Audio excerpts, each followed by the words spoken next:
Hi, hi, hi. So good to see you. Let me just adjust the gain a little bit. I'm sorry if you can hear it.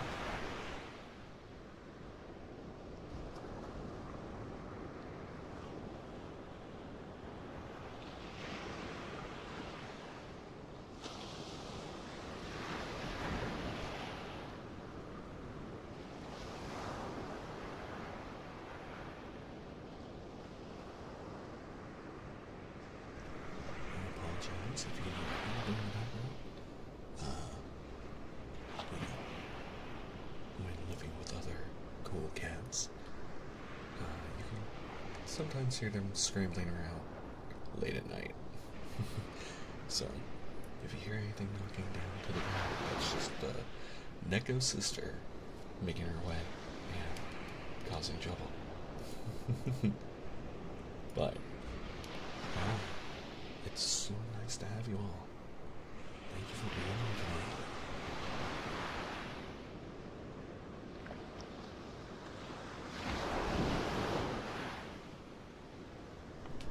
I'm really glad that you all are here. I'm just setting up a couple of things. I hope that you are enjoying the locally recorded ocean sounds.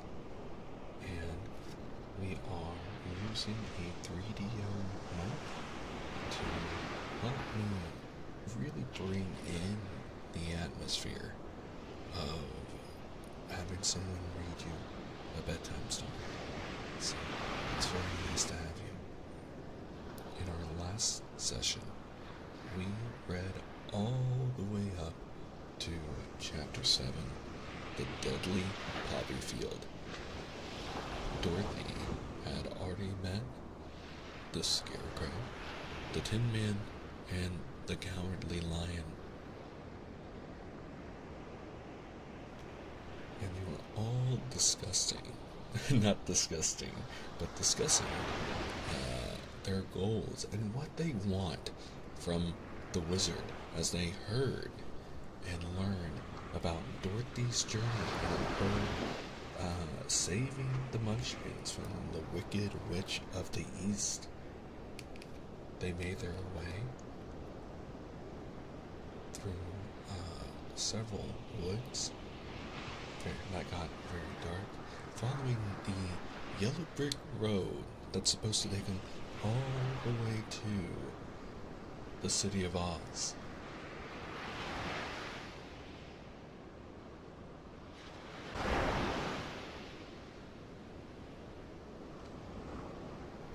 I hope everyone has settled in, gotten them something nice and warm to drink. I hope you've cuddled up with a nice blanket if you're somewhere chilly, or if you're fortunate enough to be somewhere that is experiencing summer light. I hope that you're able to enjoy the nice weather and a cool breeze. I'm glad that, Allie. But I'm trying something new, and we're going to go ahead and dive right into tonight's story.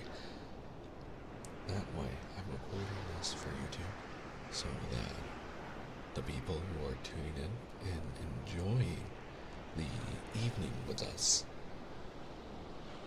get to have the benefit of just going right into the story, more or less. As always, if you hear anything, or if there's something that you'd like me to improve, feel free to comment, leave me a comment below, and letting me know. I really appreciate the feedback, because I really do desire to give you a very comfortable experience. Now, where do we leave off?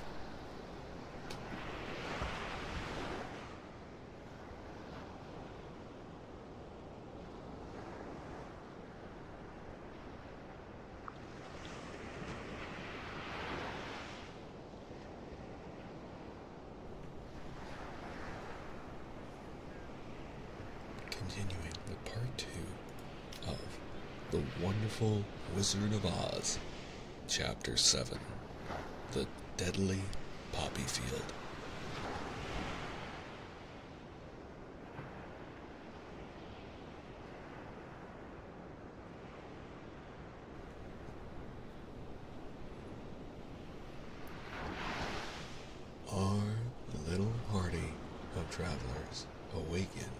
next morning, refreshed and full of hope, and Dorothy breakfast like a princess off peaches and plums from the trees beside the river. Behind them was the dark forest they had passed safely through, although they had suffered many discouragements. But before them was a lovely sunny country that seemed to beckon them onto the Emerald City.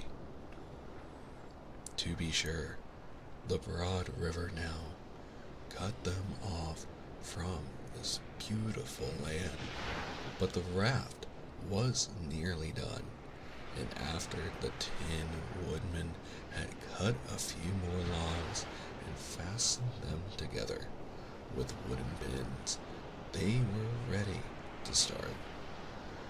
Dorothy sat down in the middle of the raft and held Toto in her arms. When the Cowardly Lion stepped upon the raft, it tipped badly, for he was big and heavy. But the Scarecrow and the Tin Woodman stood upon the other end to steady it. And they had long poles in their hands to push the raft through the water.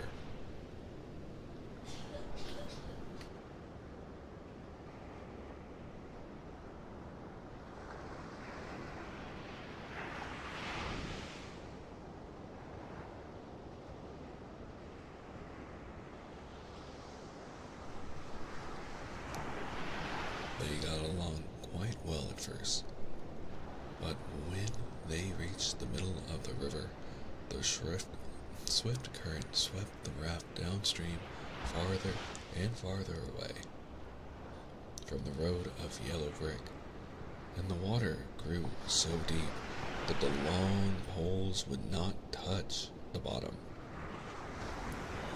"This is bad," said the Tin Woodman, "for if we cannot get to the land, we shall be carried into the country of the Wicked Witch of the West, and she will enchant us and make us her slaves."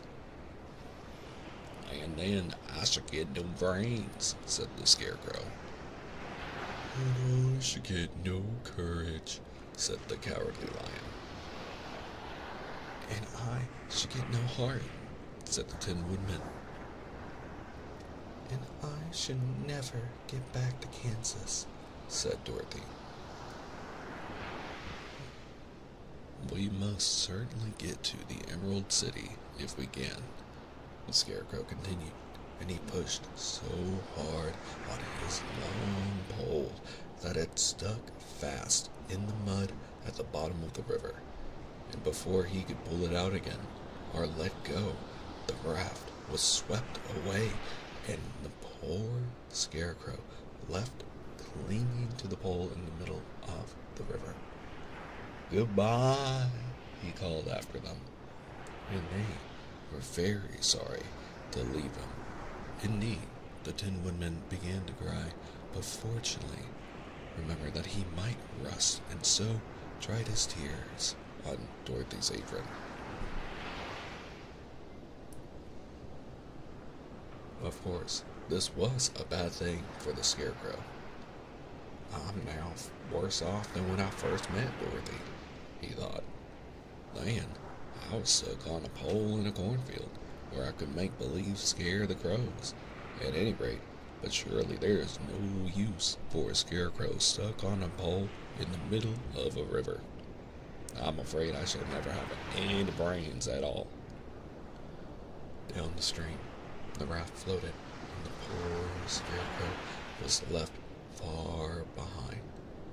Then the Lion said, Something must be done to save us. I think I can swim to the shore and pull the raft after me if you will only hold fast to the tip of my tail."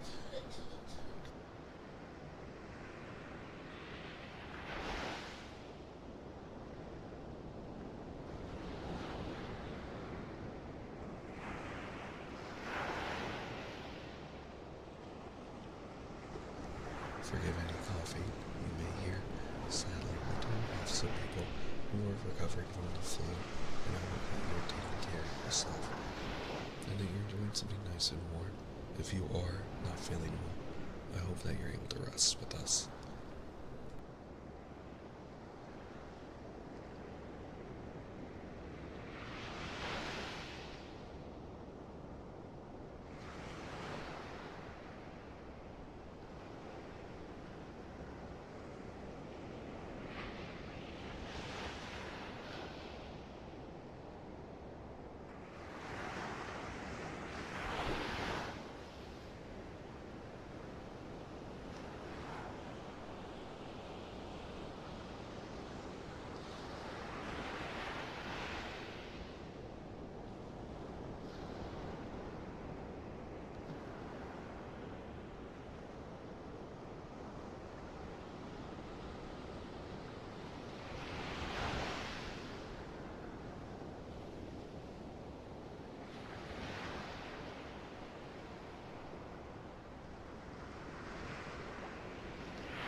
Just got off the flu but mostly still coughing. Oh dear.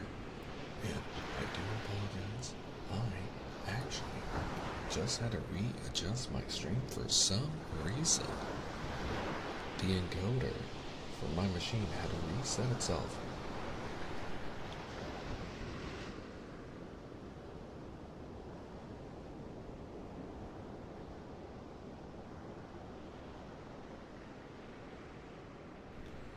Reset itself down to 2,500 kilobits per second, which is very low.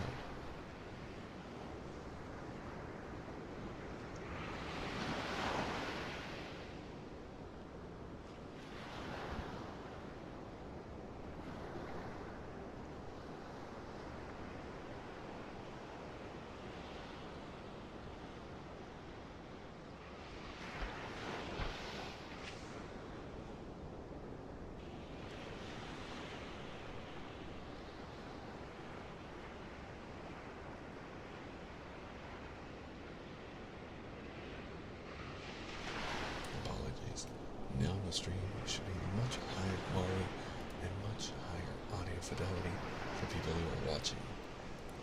I do apologize that the stream bitrate somehow reset itself.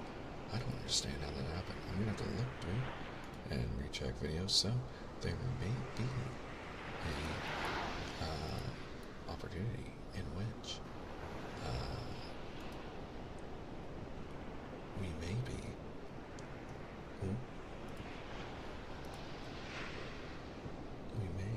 reread some stories just to make sure that YouTube is enjoying the benefit of high quality recordings, since that is why we are dual streaming on both YouTube and Twitch, so that people can really enjoy organized with us. Anyway, with that out of the way, I do thank you for your patience. Now, back to the story.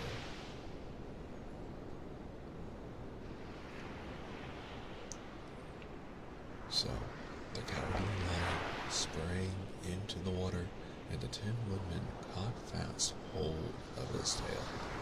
When the lion began to swim with all his might toward the shore, it was hard work, although he was so big. But by and by, they were drawn out of the current, and then Dorothy took the Tin Woodman's long pole and helped push the raft to the land. They were all tired out when they reached the shore at last and stepped off upon the pretty green grass, and they also knew that the stream had carried them a long way past the road of yellow brick that led to the Emerald City. "What shall we do now?" asked the Tin Woodman, as the lion lay down on the grass to let the sun dry him. "We must get back to the road in some way," said Dorothy. "The best plan will be to walk along the river bank until we come to the road again," remarked the lion. So, when they were rested, Dorothy picked up her basket, and they started along the grassy bank back to the road from which the river had carried them. It was a lovely country with plenty of flowers and fruit trees and sunshine that cheered them. And had they not felt so sorry for the poor scarecrow, they could have been very happy. They walked along as fast as they could, Dorothy only stopping once to pick up a beautiful flower. And after a time, the Tin Woodman cried out, "Look!"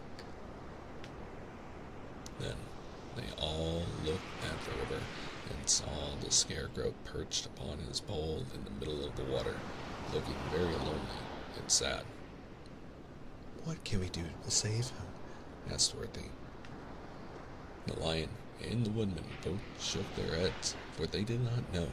So they sat down upon the bank and gazed wistfully at the scarecrow until a stork flew by, which, seeing them, stopped to rest at the water's edge.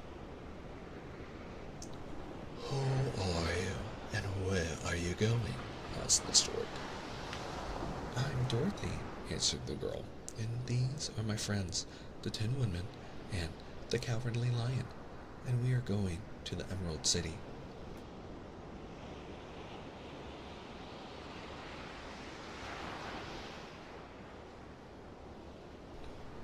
"This isn't the road," said the stork, as she twisted her long neck and looked sharply at the poor party. "I know it," returned Dorothy, "but we have lost the scarecrow and are wondering how we shall get him again." "Where is he?" asked the stork. "Over there, in the river," answered the girl. "If he wasn't so big and heavy, I would get him for you," remarked the stork. He isn't heavy a bit," said Dorothy eagerly, "for he is stuffed with straw, and if you will bring him back to us, we shall thank you ever and ever so much." "Well, I'll try," said the stork, "but if I find he is too heavy to carry, I shall have to drop him in the river again." So the big bird flew into the air and over the water till she came to where the scarecrow was perched upon his pole. Then the stork with her great claws grabbed the scarecrow by the arm and carried him up into the air and back to the bank, where Dorothy and the lion and the Tin Woodman and Toto were sitting. When the scarecrow found himself among his friends again, he was so happy that he hugged them all, even the lion and Toto. And as they walked along, he sang "Tolda Radio." At every step, he felt so gay. "I was afraid I should have had to stay in the river forever," he said, but the kind stork saved me, and if I ever get any brains, I shall find the stork again and do it some kindness in return." "That's all right," said the stork, who was flying along beside him. "I always like to help anyone in trouble, but I must go now, for my babies are waiting in the nest for me. I hope you will find the Emerald City and that Oz will help you."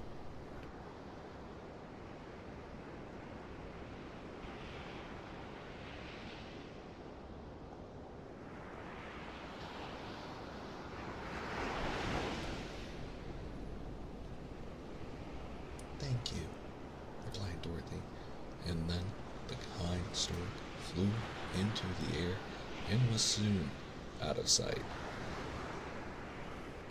They walked along, listening to the singing of the very, very cute picture.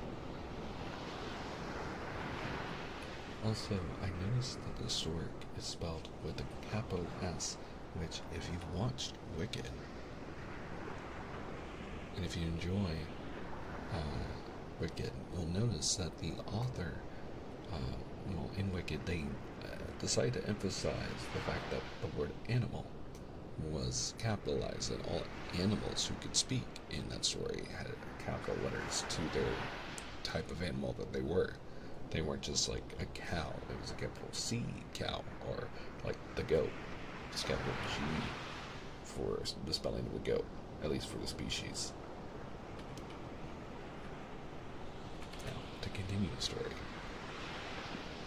They walked along, listening to the singing of the bright colored birds and looking at the lovely flowers, which now became so thick that the ground was carpeted with them.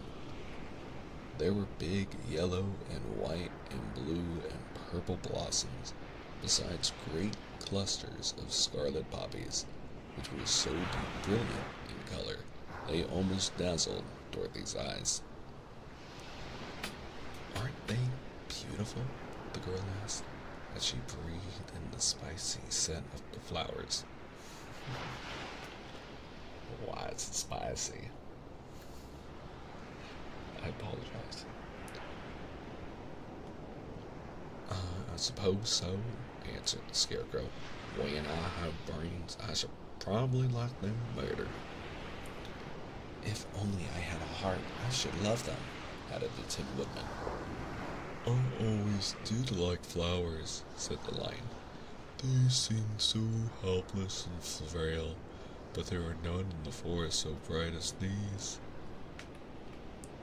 They now came upon more and more of the big scarlet poppies, and fewer of the other flowers, and soon they found themselves in the midst of a great meadow of poppies. Now, it is well known that when there are many of these flowers together, their odor is so powerful that anyone who breathes it will fall asleep. And if the sleeper is not carried away from the scent of the flowers, he sleeps on forever and ever. Forever. But Dorothy did not know this, nor could she get away from the bright red flowers that were everywhere about. So, presently, her eyes grew heavy, and she felt she must sit down to rest and to sleep. But the Tin Woodman would not let her do this. "We must hurry and get back to the road of yellow brick before dark," he said, and the Scarecrow agreed with him. So they kept walking until Dorothy could not stand no longer. Her eyes closed in spite of herself, and she forgot where she was, and fell among the poppies, fast asleep. "What shall we do?" asked the Tin Woodman. "If we leave her here, she will die," said the Lion. "The smell of the flowers is killing us all.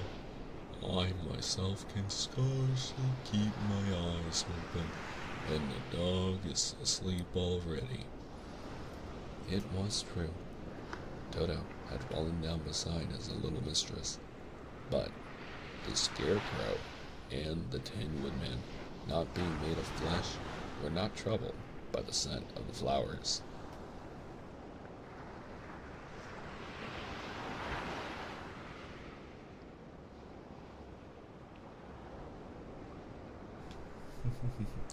Oh dear. Poppy fields and asbestos snow. Good times. Run fast, said the Scarecrow to the Lion, and get out of this deadly flower bed as soon as you can. We will bring the little girl with us, but if you should fall asleep, you are too big to be carried. So, the Lion aroused himself and bounded forward as fast as he could go. In a moment, he was out of sight.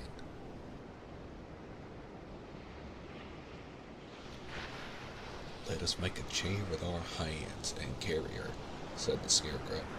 So, they picked up Toto, and put the dog in Dorothy's lap, and then they made a chair with their hands for the seat and their arms for the arms, and carried the sleeping girl between them through the flowers. On and on they walked, and it seemed that the great carpet of deadly flowers that surrounded them would never end. They followed the bend of the river, and at last came upon their friend the Lion, lying fast asleep among the poppies. The flowers had been too strong for the huge beast, and he had given up at last and fallen only a short distance from the end of the poppy bed, where the sweet grass spread in beautiful green fields before them.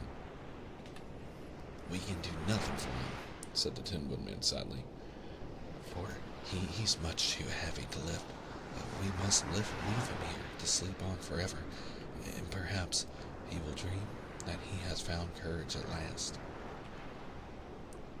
I'm sorry, said the Scarecrow. The Lion was a very good comrade for one so cowardly, but let us go on. They carried the sleeping girl to a pretty spot beside the river, far enough from the poppy field to prevent her from breathing any more of the poison of the flowers, and here they laid her gently on the soft grass and waited for the fresh breeze to waken her.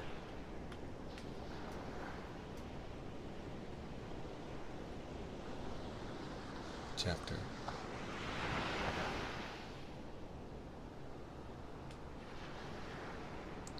Chapter 9.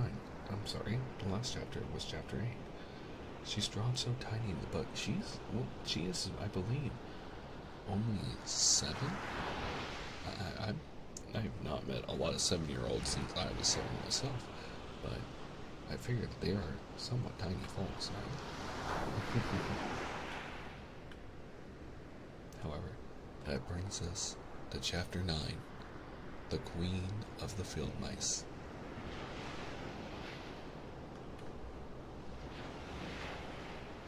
We cannot be far from the road of yellow brick now, remarked the Scarecrow, as he stood beside the girl, for we have come nearly as far as the river carried us away.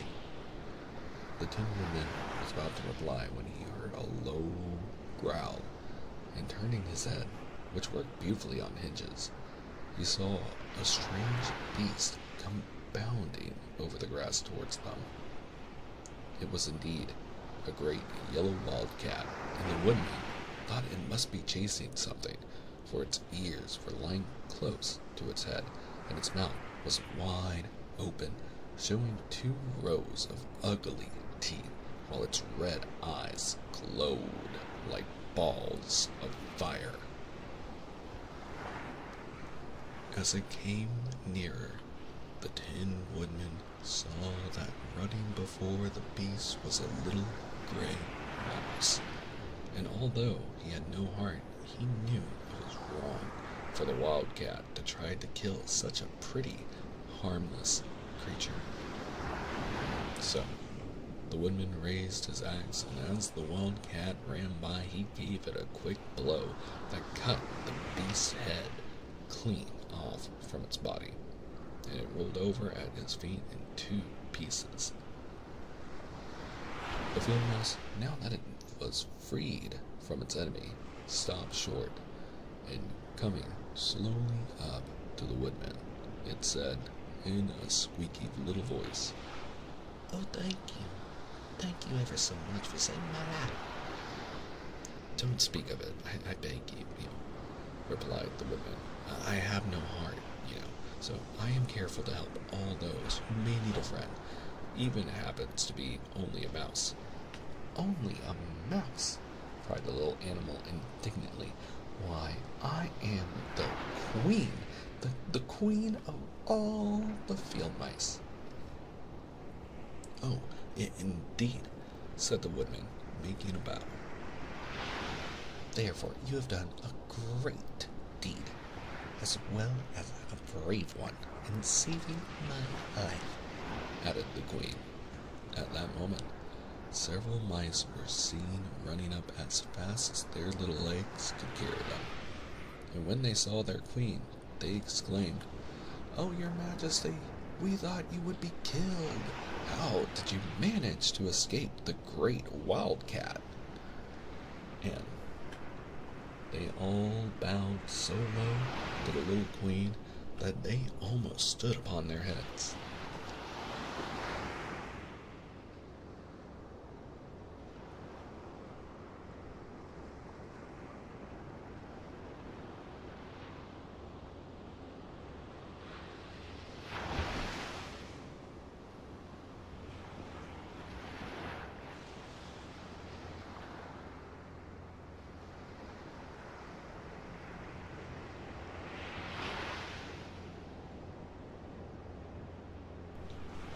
Thank you. I was drinking some water.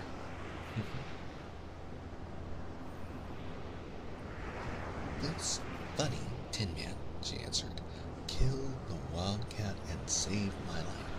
So, hereafter, you must all serve him and obey his slightest wish." "We will," cried all the mice in a shrill chorus, and they scampered in all directions. For Toto had awakened from his sleep, and seeing all these mice around him, he gave one bark of delight and jumped right into the middle of the group. Toto had always loved to chase mice, and when he looked at Kansas, and he saw no harm in it. But the Tin Woodman caught the dog in his arms and held him tight while he called to the mice, "Come back, come back! Toto shall not hurt you." At this, the queen of the mice stuck her head out from a clump of grass and asked in a timid voice, "Are you sure he will not bite us?" "I will not let him," said the woman, "so do not be afraid." One by one, the mice came creeping back, and Toto did not bark again, although he tried to get out of the woodman's arms and would have bitten him had he not known very well he was made of tin. Finally, one of the biggest mice spoke.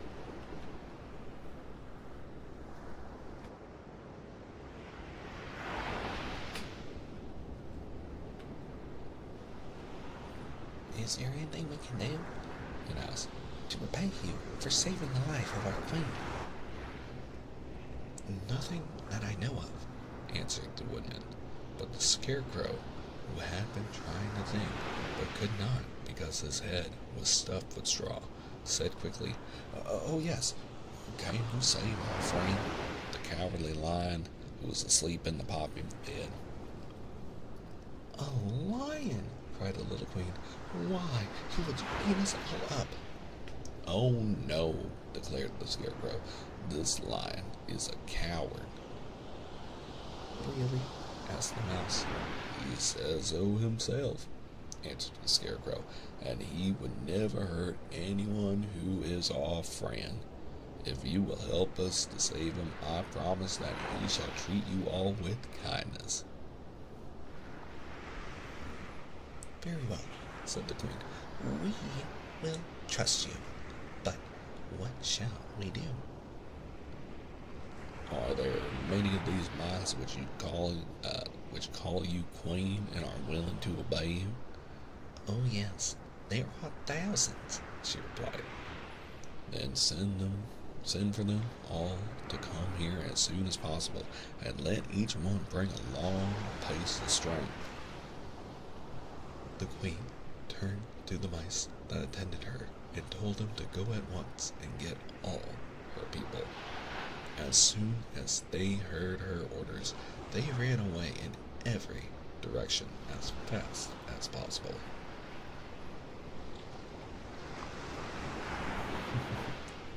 Permit me to introduce you to Her Majesty, the Queen. That's a very, very cute image. Mice are very cute. Now, said the Scarecrow to the Tin Woodman, you must go to the trees by the riverside and make a truck that will carry the line. Make it a Ford F-150. Sorry. So, the Woodman went at once to the trees and began to work, and he soon made a truck out of the limbs of trees, from which he chopped away all the leaves and branches. He fastened it together with wooden pegs and made the four wheels out of short pieces of a big tree trunk. So fast and so well did he work that by the time the mice began to arrive, the truck was all ready for them. They came from all directions, and there were thousands of them, big mice and little mice and middle-sized mice, and each one brought a piece of string in his mouth. It was about this time that Dorothy woke from her long sleep and opened her eyes.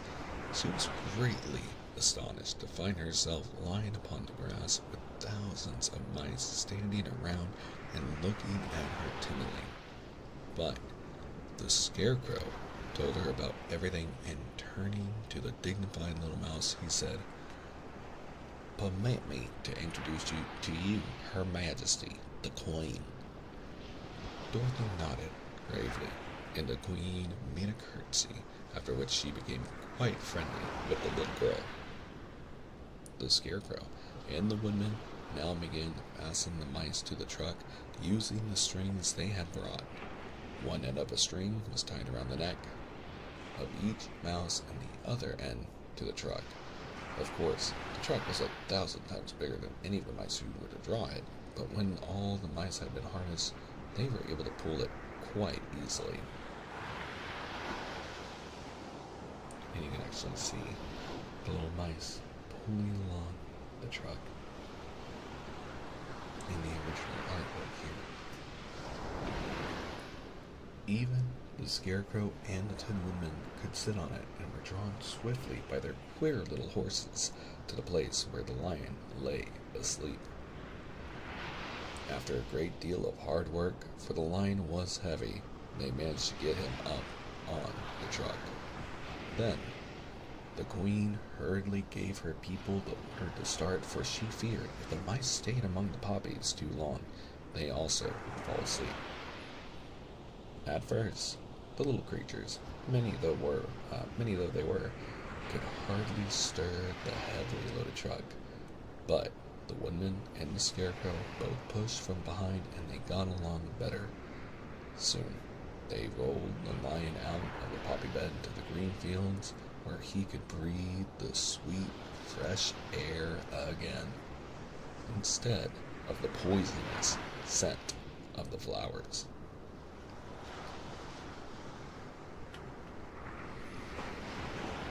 Dorothy came to meet them and thanked the little mice warmly for saving her companion from death. She had grown so fond of the big lion, she was glad he had been rescued. Then, the mice were unharnessed from the truck and scampered away through the grass to their homes. The Queen of the Mice was the last to leave If you ever need us again, she said, come out into the field and call, and we shall hear you and come to your assistance. Goodbye. Goodbye, they all answered, and away the queen ran while Dorothy held Toto tightly, lest he should run after her and frighten her. After this, they sat down beside the lion until he should awaken, and the scarecrow brought Dorothy some fruit from a tree nearby, which she ate for her dinner. Oh, here we go. Chapter 10. The Guardian of the Gate.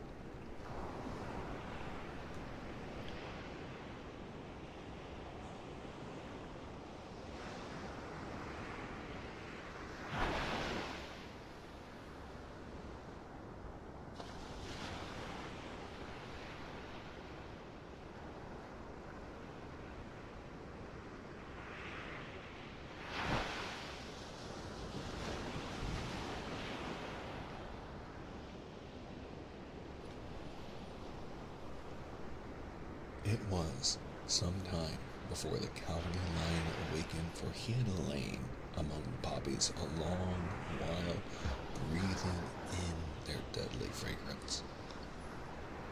But when he did open his eyes and roll off the truck, he was very glad to find himself still alive. I ran as fast as I could, he said, sitting down and yawning. But the flowers were too strong for me. How did you get out? Or how did you get me out? Then they told him of the field mice and how they had generously saved him from death, and the Cowardly Lion laughed and said, I have always thought myself very big and terrible. Yet such small things as flowers came near killing me. And such small animals as mice have saved my life. How strange it all is. But, comrades, what shall we do now? We must journey on until we find the road of yellow brick again, said Dorothy, and then we can keep on to the Emerald City. So, the lion, being fully refreshed and feeling quite himself again, they all started upon the journey, greatly enjoying the walk through the soft, fresh grass. And it was not long before they reached the road of yellow and turned again toward the Emerald City, where the Great Oz dwelt. Also, I apologize, Claudia, if you're still with us, that I did not see your message earlier. But I'm glad you're here if you are. And I'm glad everyone is hanging out on YouTube is hanging out with us tonight. Thank you for spending time with us.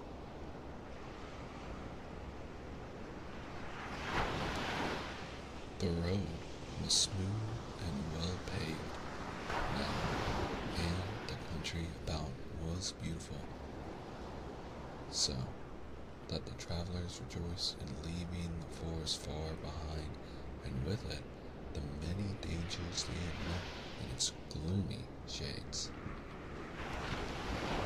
It's a good choice on the way to relax. I'm glad. That's how I hope people like to spend their time, being able to either settle in with a nice night project or game, or to be able to relax and go to sleep. Whatever brings you peace in the end. That's what matters. Apologies for the deaths. It is a little old.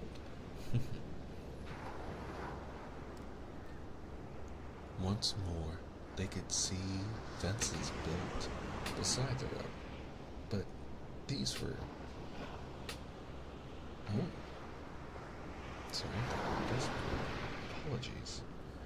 Once more, they could see fences built beside the road, but these were painted green, and when they came to a small house in which a family evidently lived, that also was painted green.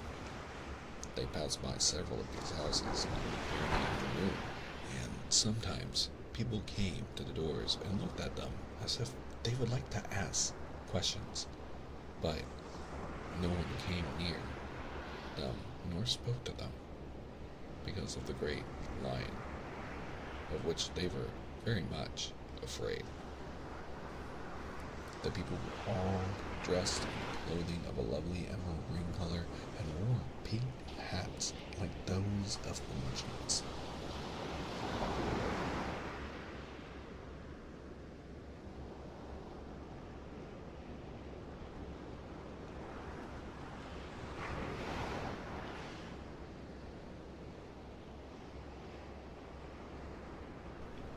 This must be the land of Oz, said Dorothy, and we are surely getting near the Emerald City. Yes, answered the Scarecrow. Everything is green here, while in the country of the Munchkins, blue was the favorite color. But the people do not seem to be as friendly as the Munchkins, and I'm afraid we shall be unable to find a place to pass the night. I should like something to eat besides fruit, said the girl, and I'm sure Toto is nearly starved. Let us stop at the next house and talk to the people. So, when they came to a good-sized farmhouse, Dorothy walked boldly up to the door and knocked. A woman opened it just far enough to look out and said,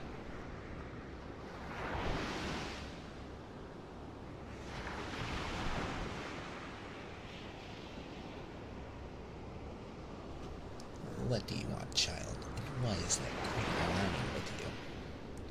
We wish to pass the night with you, if you will allow us, answered Dorothy, and the lion is my friend and comrade, and would not hurt you for the world. "Is he tame?" asked the woman, opening the door a little wider. Oh yes, said the girl, and he is a great coward too, so that he will be more afraid of you than you are of him. Well, said the woman, thinking it over and taking another peep at the lion, if that is the case, you may come in, and I will give you some supper and a place to sleep. So, they all entered into the house, where there were, besides the woman and two children and a man. The man had hurt his leg and was lying on a couch in a corner. They seemed greatly surprised to see so strange a company. And while the woman was busy laying the table, the man asked, "Where are you all going?"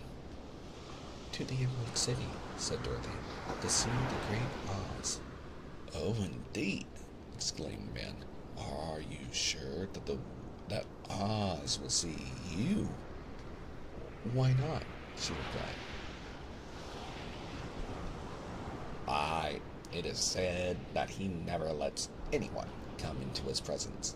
I have been to the Emerald City many times, and it is a beautiful and wonderful place.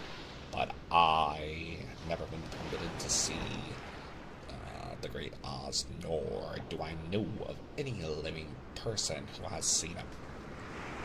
"Does he never go out?" asked the Scarecrow. Never. He sits day after day in the great throne room of his palace, and even those who wait upon him do not see him face to face. "What is he like?" asked the girl. "That is hard to tell," said the man thoughtfully. "You see, Oz is a great wizard and can take on any form he wishes, so that some say he looks like a bird, and some say he looks like an elephant, and some say he looks like a cat. To others he appears as a beautiful fairy, or a brownie, or in any other form that pleases him. But who the real Oz is when he is in his own form, no living person can tell." "That is very strange," said Dorothy. "But we must try in some way to see him, or we shall have made our journey for nothing." Why do you wish to see the terrible Oz? Asked the man. I want him to give me some brains, said the Scarecrow eagerly. Oh, Oz could do that easily enough, declared the man. He has more brains than he needs. And I want him to give me a heart, said the Tin Woodman. That will not trouble him, continued the man, for Oz has a large collection of hearts of all sizes and shapes. And I want him to give me courage, said the Cowardly Lion. Oz keeps a great pot of courage in his throne room, said the man, which he has covered with a golden plate to keep it from running over. He will be glad to give you some. and I want him to send me back to Kansas, said Dorothy. Where is Kansas? Asked the man in surprise. I don't know, replied Dorothy sorrowfully. but it is my home, and I'm sure it's somewhere. Very likely. Well, Oz can do anything, so I suppose he will find Kansas for you. But first you must get to see him, and that will be a hard task, for the great wizard does not like to see anyone, and he usually has his own way. But what do you want? He continued speaking to Toto. Toto only wagged his tail, for, strange to say, he could not speak.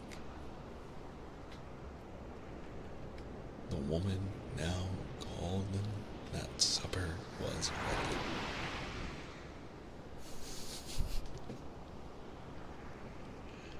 I really like how cute the drawings are.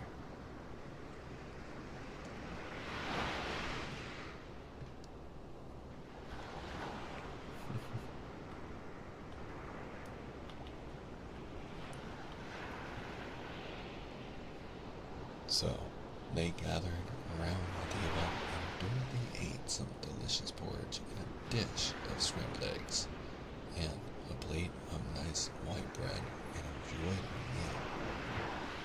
The lion ate some of the porridge, but did not care for it, saying it was made from oats, and oats were food for horses, not for lions. The Scarecrow and the Tin Woodman ate nothing at all. Toto ate a little of everything, and was glad to get a good supper again. The woman now gave Dorothy a bed to sleep in, and Toto lay down beside her, while the lion guarded the door of her room so she might not be disturbed. The Scarecrow and the Tin Woodman stood up in a corner and kept quiet all night, although, of course, they could not sleep. The next morning, as soon as the sun was up, they started on their way, and soon saw a beautiful green glow in the sky just before them. That must be the Emerald City, said Dorothy. As they walked on, the green glow became brighter and brighter, and it seemed that at last they were nearing the end of their travels. Yet it was afternoon before they came to the great wall that surrounded the city. It was high and thick and of a bright green color. In front of them, at the end of the road of yellow brick, was a big gate, all studded with emeralds that glittered so in the sun that even the painted eyes of the Scarecrow were dazzled by their brilliancy. There was a bell beside the gate, and Dorothy pushed the button and heard a silvery tinkle sound within. Then the big big gate swung slowly open, and they all passed through and found themselves in a high arched room, the walls of which glistened with countless emeralds. Before them stood a little man about the same size as the Munchkins. He was clothed in olive green from his head to his feet, and even his skin was a greenish tint. At his side was a large green box. When he saw Dorothy and her companions, the man asked, What do you wish in the Emerald City? We came here to see the Great Oz, said Dorothy. The man was so surprised at his answer that he sat down to think it over. It has been many years since anyone has asked me to see Oz, he said, shaking his head in perplexity. He is powerful and terrible, and if you come on an idle or foolish errand to bother the wise reflections of the great wizard, he might be angry and destroy you all in an instant.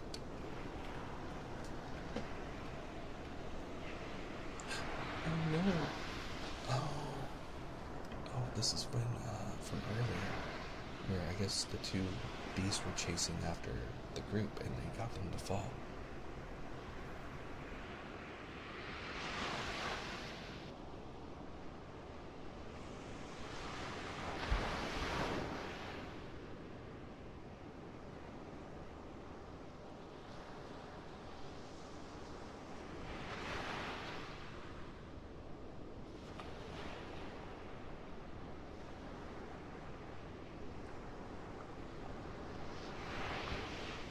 Apologies, I was adjusting my microphone. Thank you.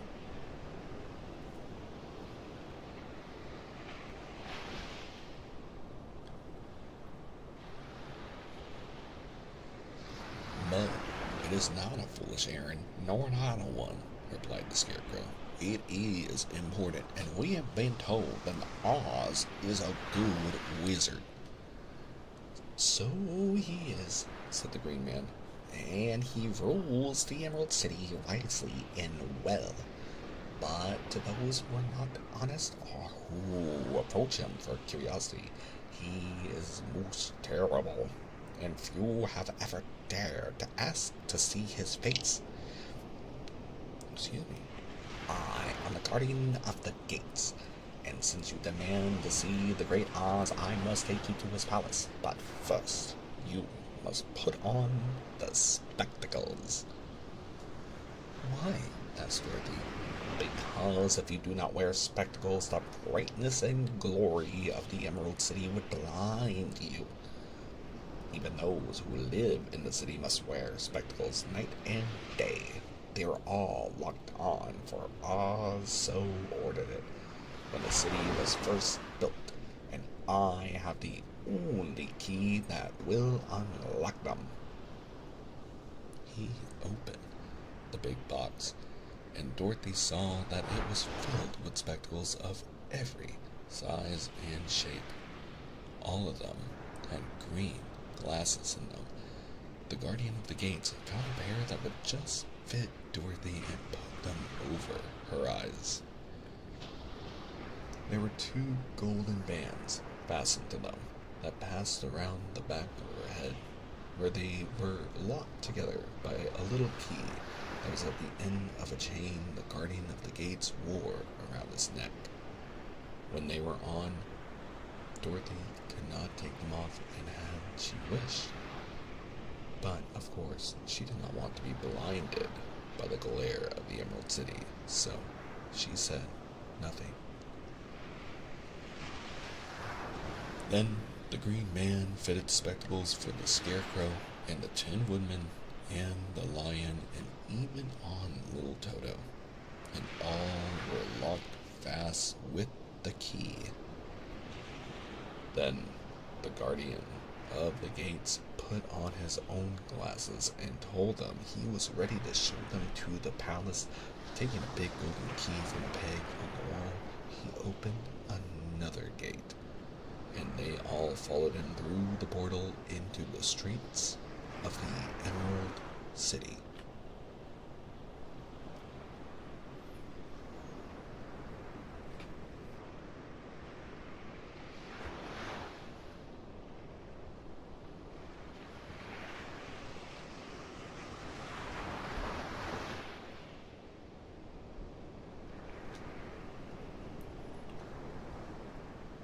Chapter 11. The Wonderful Emerald City of Oz. That's a very long gun. Also, his beard looks majestic. I'm jealous.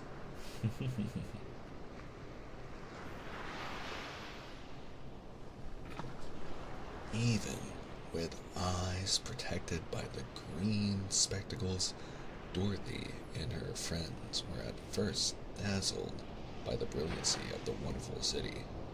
The streets were lined with beautiful houses, all built of green marble and studded everywhere with sparkling emeralds. They walked over a pavement of the same green marble, and where the blocks were joining together were rows of emeralds set closely and glittering in the brightness of the sun. The window panes were of green glass. Even the sky above the city had a green tint, and the rays of the sun were green. There were many people, men, women, and children walking about, and these were all dressed in green clothes and had greenish skins. They looked at Dorothy and her strangely assorted company with wondering eyes, and the children all ran away and hid behind their mothers when they saw the lion, but no one spoke to them. Many shops stood in the street, and Dorothy saw that everything in them was green. Green candy and green popcorn were offered for sale, as well as green shoes, green hats, and green clothes of all sorts. At one place, a man was selling green lemonade, and when the children bought it, Dorothy could see that they paid for it with green pennies. There seemed to be no horses nor animals of any kind. The men carried things around in little green carts which they pushed before them. Everyone seemed happy and contented and prosperous. The guardian of the gates led them through the streets until they came to a big building, exactly in the middle of the city, which was the Palace of Oz, the Great Wizard.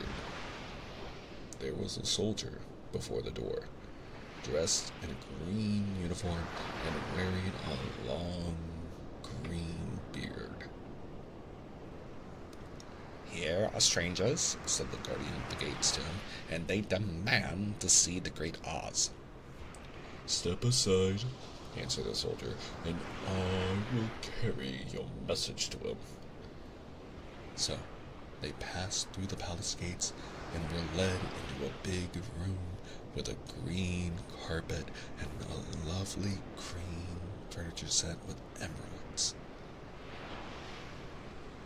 The soldier made them all wipe their feet upon a green mat before entering this room, and when they were seated, he said politely, "Please make yourself comfortable while I go to the door of the throne room and tell Oz you are here." They had to wait a long time before the soldier returned. When at last he came back, Dorothy asked, "Have you seen Oz?" "Oh, no," returned the soldier. "I have never seen him, but I spoke to him as he sat behind his screen and gave him your message.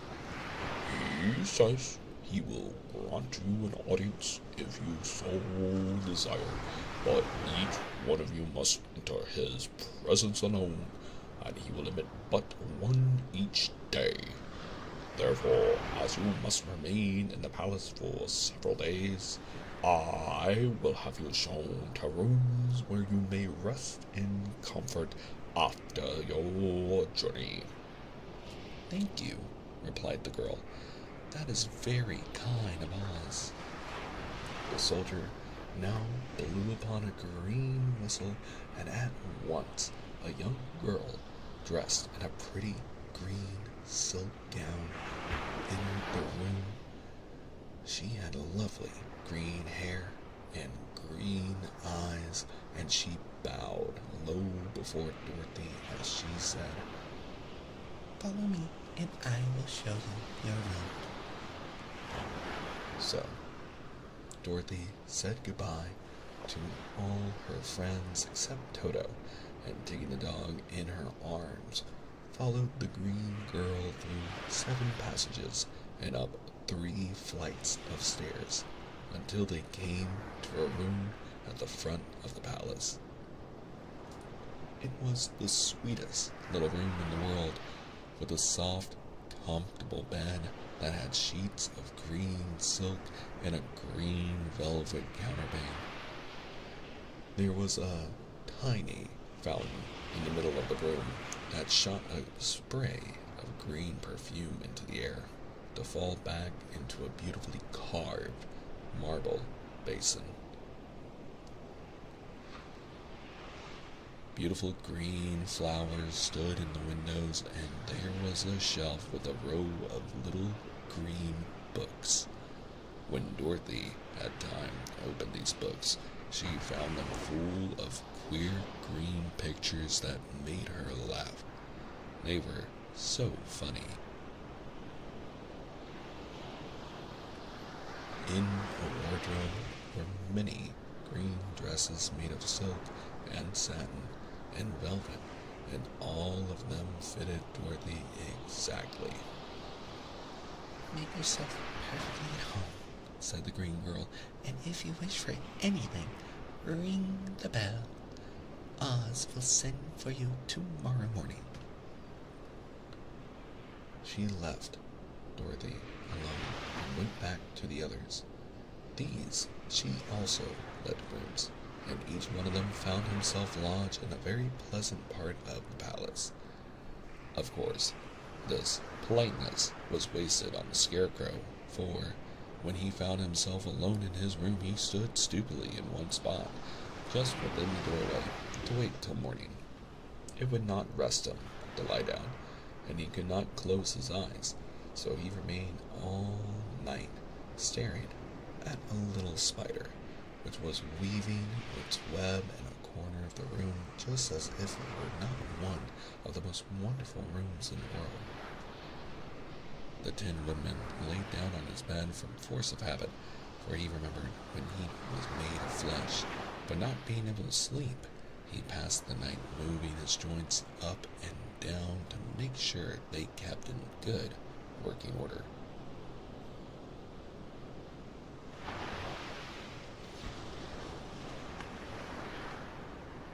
The lion would have preferred a bed of dried leaves in the forest, and did not like being shut up in a room.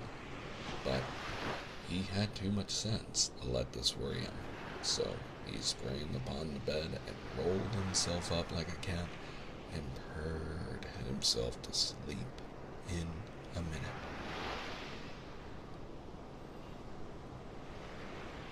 The next morning, after breakfast, the Green Maiden came to fetch Dorothy, and she dressed her in one of the prettiest gowns made of green brocaded satin. Dorothy put on a green silk apron and tied a green ribbon around Toto's neck, and they started for the throne room of the great Oz. First, they came to a great hall in which were many ladies and gentlemen of the court, all dressed in rich costumes. These people had nothing to do but talk to each other, but they always came to wait outside the throne room every morning, although they were never permitted to see Oz. As Dorothy entered, they looked at her curiously, and one of them whispered, Are you really going to look upon the face of Oz the Terrible? Of course, answered the girl, if he will see me. Oh, he will see you, said the soldier who had taken her message to the wizard, although he does not like to have people ask to see him. Indeed, at first he was angry and said I should send you back where you came from. Then he asked me what you looked like, and when I mentioned your silver shoes, he was very much interested. At last, I told him about the mark upon your forehead, and he decided he would admit you to his presence. Just then, a bell rang, and the green girl said to Dorothy, That is the signal. You must go into the throne room alone. She opened a little door, and Dorothy walked boldly through and found herself in a wonderful place. It was a big, round room with a high arched roof, and the walls and ceiling and floor were covered with large emeralds set closely together. In the center of the room was a great light, as bright as the sun, which made the emeralds sparkle in a wonderful manner. But what interested Dorothy most was the big throne of green marble that stood in the middle of the room. It. Wow. Oh, Dorothy looks cute. She kind of reminds me of Nero-sama, in a way, you know? Anyway. It was shaped like a chair and sparkled with gems, as did everything else. In the center of the chair was an enormous head without a body to support it, or any arms or legs whatsoever. There was no hair upon this head, but it had eyes and nose and mouth, and was bigger than the head of the biggest giant. As Dorothy gazed upon this in wonder and fear, the eyes turned slowly and looked at her sharply and steadily. Then the mouth moved, and Dorothy heard a voice say, I am Oz, the great and terrible. Who are you, and why do you seek me? It was not such an awful voice as she had expected to come from the big head. So she took courage and answered, I am Dorothy, the small and the meek. I have come to you for help. The eyes looked at her thoughtfully for a full minute. Then the voice said, Where did you get the silver shoes? I got them from the Wicked Witch of the East when my house fell on her and killed her, she replied. Where did you get the mark upon your forehead? continued the voice. That is where the Good Witch of the North kissed me when she bade me goodbye and sent me to you, said the girl. Again, the eyes looked at her sharply, and they saw she was telling the truth. Then Oz asked, What do you wish me to do? Send me back to Kansas, where my Aunt Em and Uncle Henry are, she answered earnestly. I don't like your country, although it is so beautiful, and I'm sure Aunt Em will be dreadfully worried over my being away so long. The eyes winked 3 times, and then they turned them up to the ceiling and down to the floor and rolled around so queerly that they seemed to see every part of the room, and at last they looked at Dorothy again. Why should I do this for you? Asked Oz. Because you are strong and I am weak. Because you are a great wizard and I am only a helpless little girl, she answered.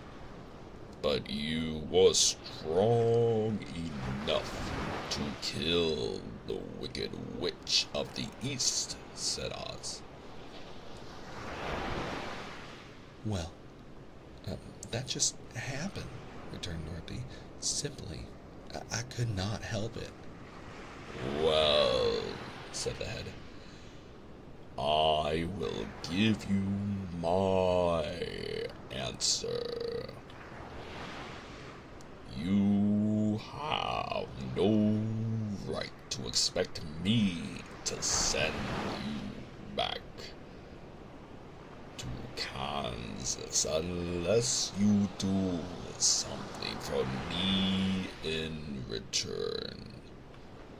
In this country, everyone must pay for everything he gets.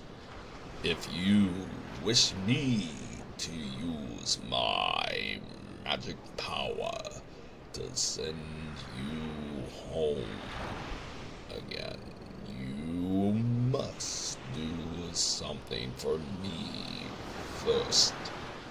Help me and I will help you. Let me know if that was a little too intense, by the way. I can adjust myself. It's hard to reel in the intensity of the wizard. What must I do? Asked the girl. Kill the Wicked Witch of the West, answered Oz. But I cannot, exclaimed Dorothy, greatly surprised. You kill the Witch of the East, and you wear the silver shoes, which bear a powerful charm.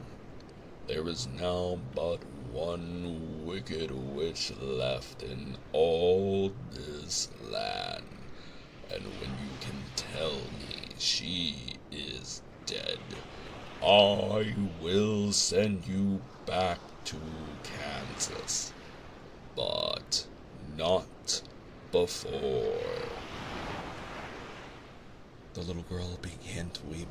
She was so much disappointed, and the eyes winked again and looked upon her anxiously, as if the great Oz felt that she could help him if she would. I never killed anything willingly, she sobbed, and even if I wanted to, how could I kill the Wicked Witch? If you, who are great and terrible, cannot kill her yourself, how do you expect me to do it? I do not know, said the head, but that is my answer. And until the Wicked Witch dies, you will not see your uncle or aunt again. Remember that the witch is wicked, tremendously wicked, and ought to be killed. Now go, and do not ask to see me again until you have done your task. Sorrowfully, Dorothy left the throne room and went back where the lion and the scarecrow and the Tin Woodman were waiting to hear what Oz had said to her. There's no hope for me, she said sadly, for Oz will not send me home until I have killed the Wicked Witch of the West, and that I can never do. Her friends were sorry, but could do nothing to help her, so she went to her own room and lay down on the bed and cried herself to sleep.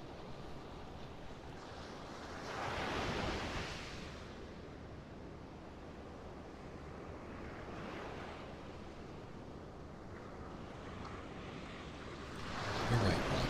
It's a little intense to ask this poor little girl to do that. All things to get considered. The next morning, the soldier with the green whiskers came to the Scarecrow and said, "Come with me, for Oz has sent for you." So, the Scarecrow followed him and was admitted into the great throne room, where he saw, sitting in the emerald throne, a most lovely lady. She was dressed in green silk gauze and wore upon her flowing green locks a crown of jewels. Growing from her shoulders were wings, gorgeous in color and so light that they fluttered if the slightest breath of air reached them.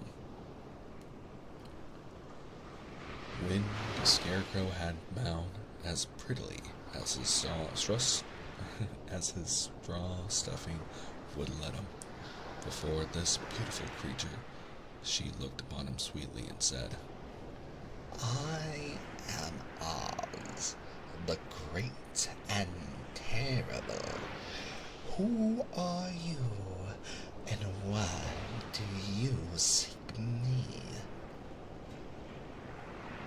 Now, the Scarecrow, who had expected to see the great head Dorothy had told him of, was much astonished, but he answered her bravely. "I'm only a scarecrow, stuffed with straw. Therefore, I have no brains, and I come to you praying that you put brains in my head instead of straw, so that I may become as much as a man as any other in your dominions." "Why should I do this for you?" asked the lady. "Because you are wise and powerful, and no one else can help me," answered the Scarecrow. "I never grant favors without some return," said Oz, "but this much I will promise. If you will kill for me the Wicked Witch of the West, I will bestow upon you a great many brains, and such good brains that you will be the wisest man in all the land of Oz." "I thought you asked Dorothy to kill the witch," said the Scarecrow in surprise. "So I did. I don't care who kills her, but until she is dead, I will not grant your wish. Now go, and do not seek me again until you have earned the brains you so greatly desire." The Scarecrow went sorrowfully back to his friends and told them what Oz had said, and Dorothy was surprised to find that the Great Wizard was not ahead, as she had seen him, but a lovely lady.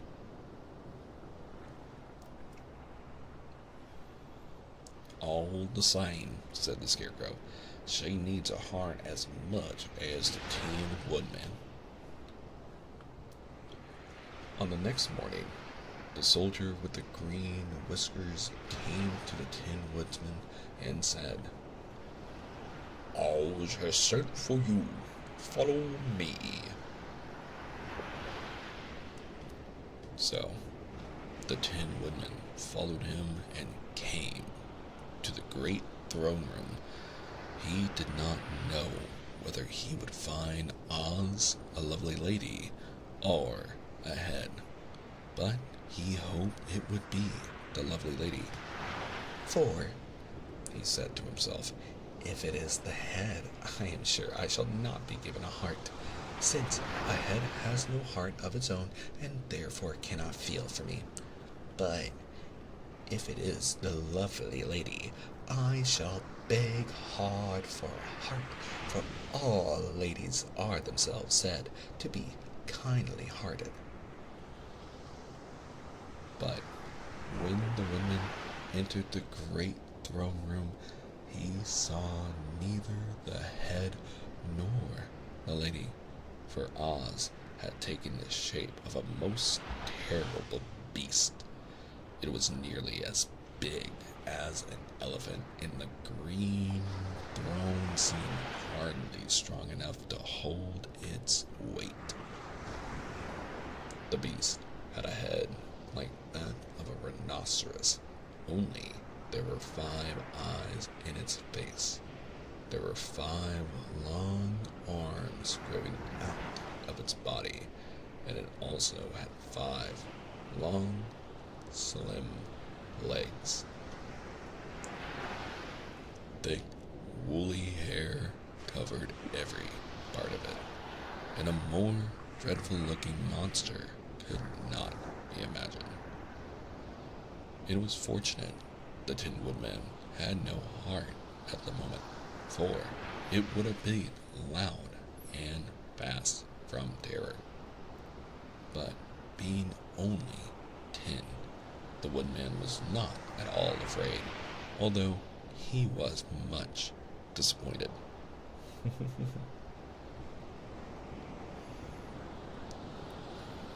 I am Oz, the great and terrible, spake the beast in a voice that was one great roar. Who are you, and why do you seek me? I am a woodman, and made of tin. Therefore I have no heart, and cannot love. I pray you to give me a heart, that I may be as other men are. Why should I do this? Demanded the beast. Because I ask it, and you alone can grant my request, answered the woodman.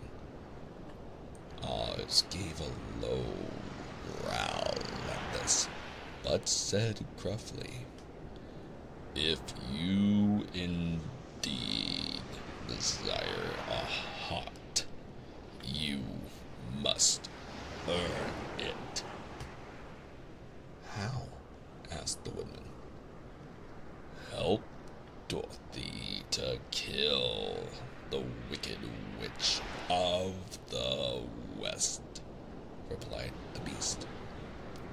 When the witch is dead, come to me, and I will then give you the biggest and kindest and most loving heart in all the land of Oz.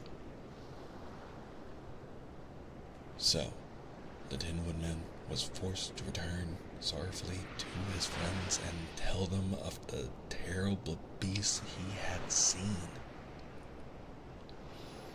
They all wondered greatly at the many forms the great wizard could take upon himself, and the lion said, if he's a beast when I go see him, I shall roar my loudest, and so frighten him that he will grant all I ask. And if he is the lovely lady, I shall pretend to spring upon her so to compel her to do my bidding. And if he is the great head, well, he will be at my mercy, for I will roll his head all about the room until he promises to give us what we desire. So be of good cheer, my friends, for all will yet be well.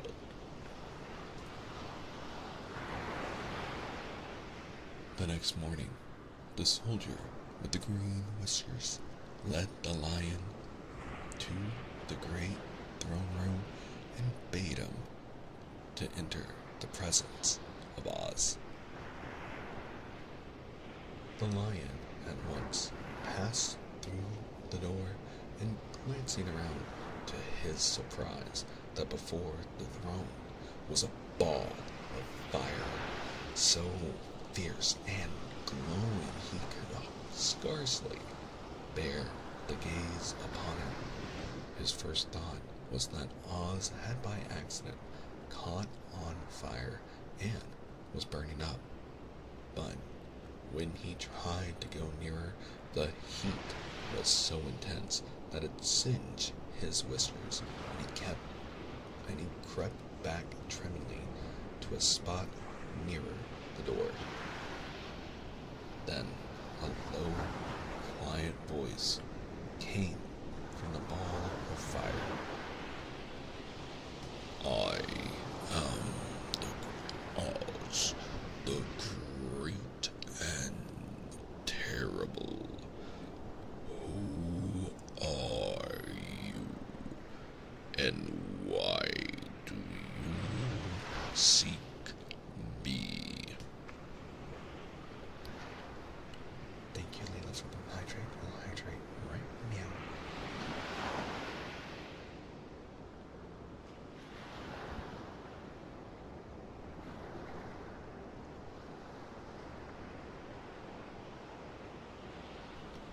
You're just in time. We are meeting the wizard. We've already met them through Dorothy, the Tin Woodsman, and the Scarecrow, and right now the Lion is meeting Oz. And the Lion answered, I'm a cowardly lion, afraid of everything.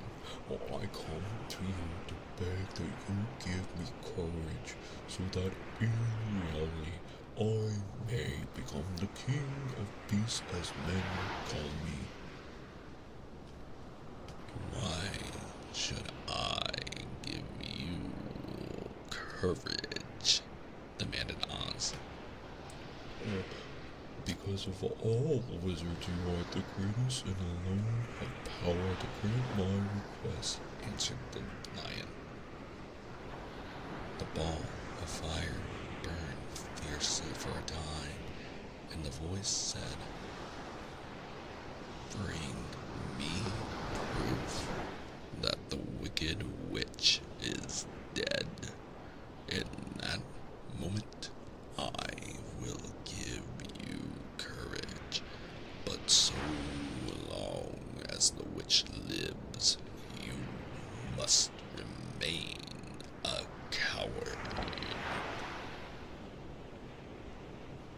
The lion was angry at this speech, but could say nothing in reply.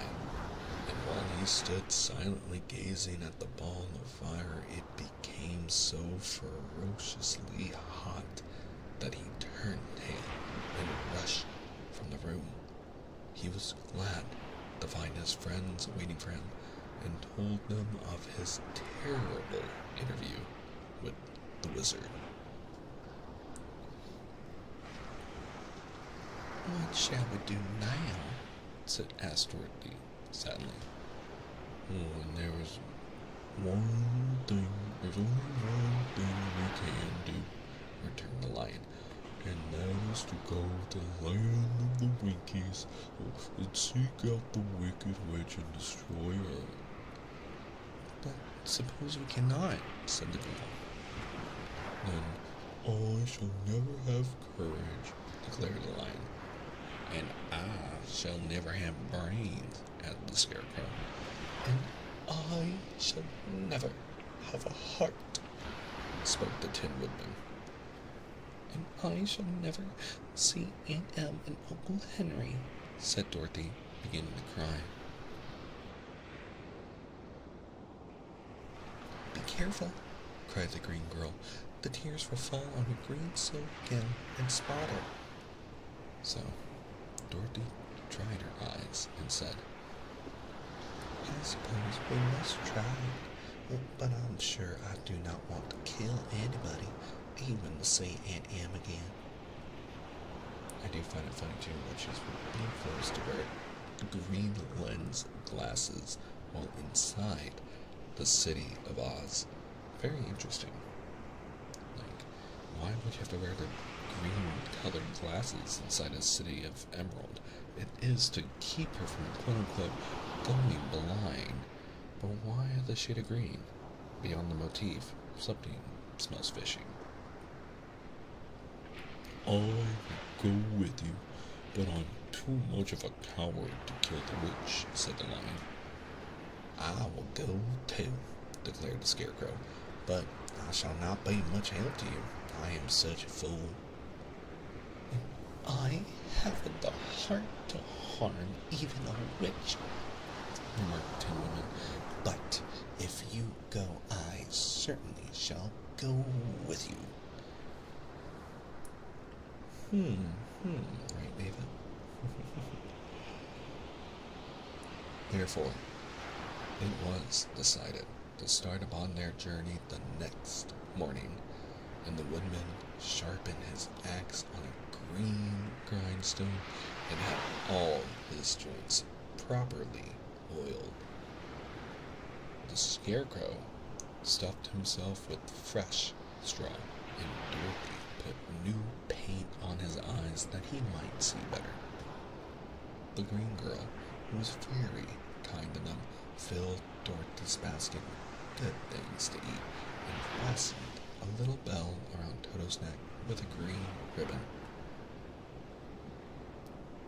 They went to bed quite early and slept soundly until daylight, and when they were awakened by the crowing of a green rooster that lived in the backyard of the palace and the cackling of a hen that had laid a green egg. Green eggs in egg.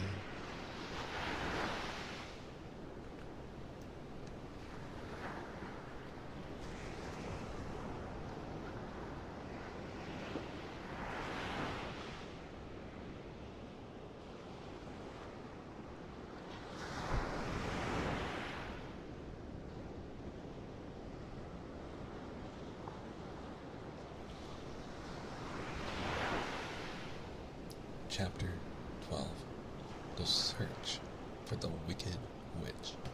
Is this the Wicked Witch that we're seeing on the cover? Dr. Seuss and Oz, same universe, confirmed. Ooh, do you like green eggs and ham?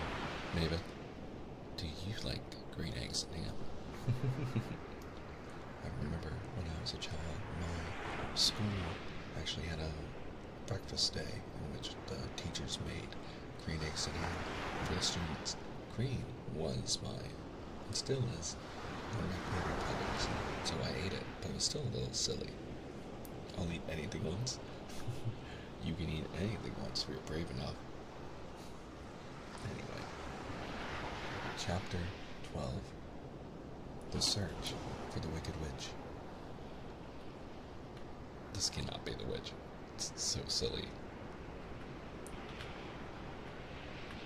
Oh, I really like the art.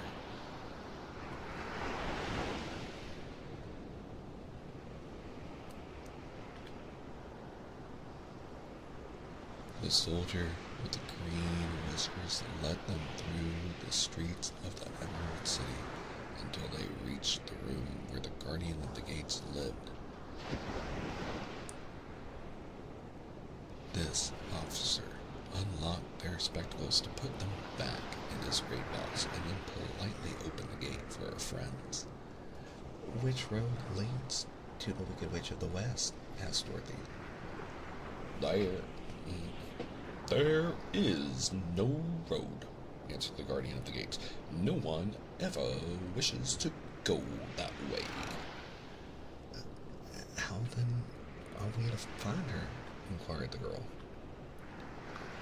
That will be easy, replied the man, for when she knows you are in the country of the Winkies, she will find you and make you all her slaves. Perhaps now, said the Scarecrow, for we mean to destroy her. Oh, that is different, said the guardian of the gates. No one has ever destroyed her before, so I naturally thought she would make slaves of you, as she has all of the rest.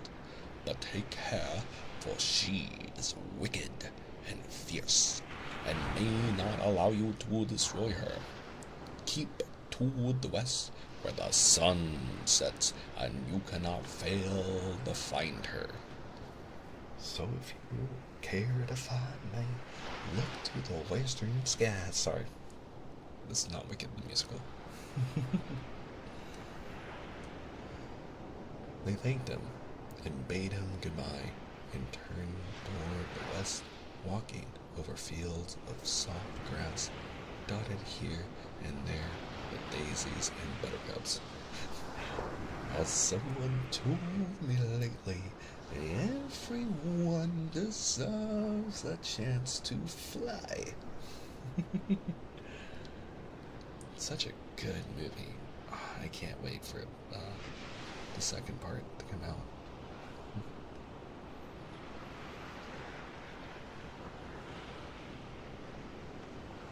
Dorothy still wore the pretty silk dress she had put on in the palace, but now, to her surprise, she found it was no longer green, but pure white. The ribbon around Toto's neck had also lost its green color and was as white as Dorothy's dress. Da da da da da. Oh no. What does it mean? What does it mean? Oh. They had to wear green lens glasses that they could not take off. Plot twist. The Emerald City was soon left far behind.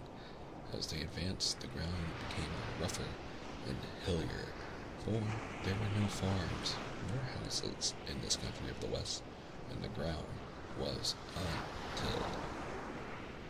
In the afternoon, the sun shone hot in their faces, for there were no trees to offer them shade, so that before night, Dorothy and Toto and the lion were tired and laid down upon the grass and fell asleep, with the woodman and the Scarecrow keeping watch. The Emerald City isn't even freaking great! He's a phony! Now, the Wicked Witch of the West had but one eye, yet that was as powerful. One small day in the Emerald City. I can't remember if in the movie, if they wore glasses, like green glasses. I'm pretty sure they did. I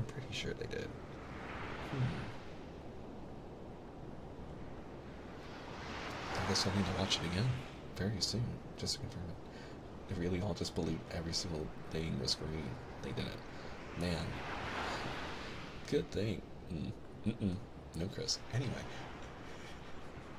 Now, the Wicked Witch of the West, they also went in together with the big head. That's right. That's what I thought. Well, no, in the movie, I feel like they saw them one by one, and they ran out very scared, because they met individually with the wizard in the movie, but they all met him together after killing the witch. Sorry for the spoilers. But anyway, I wonder. I kind of want to watch the original movie of The Wizard of Oz. I'm curious now to see. It's been a while. I haven't watched it since I was a kid. I knew someone who was obsessed with everything concerning The Wizard of Oz. They had every little piece of memorabilia. It's very interesting. At the end, I believe. At the end, when they all came together. Interesting. The plot thickens.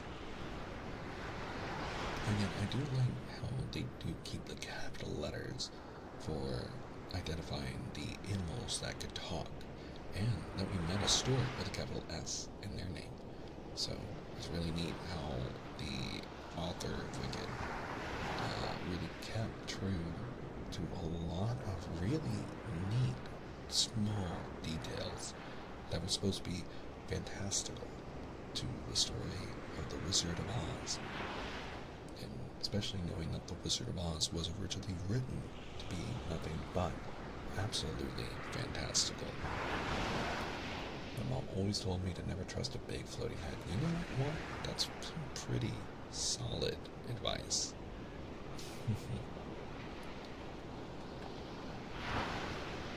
Now, the Wicked Witch of the West had but one eye, yet that was as powerful as a telescope and could see everywhere. So, as she sat in the door of her castle, she happened to look around and saw Dorothy lying asleep with her friends all about her. They were a long distance off, but the Wicked Witch was angry to find them in her country. So, she blew upon a silver whistle that hung around her neck. At once, there came running to her from all directions a pack of great wolves. They had long legs and fierce eyes and sharp teeth. Let's see if I can't do a good Wicked Witch voice, shall I? Go to those people, Said the witch. and tear them to pieces. Are you not going to make them your slaves? Asked the leader of the wolves. No, She answered. one is of tin and one of straw. One is a girl and another a lion.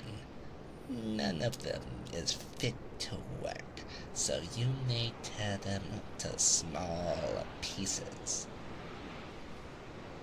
Very well, said the wolf, and he dashed away at full speed, followed by the others.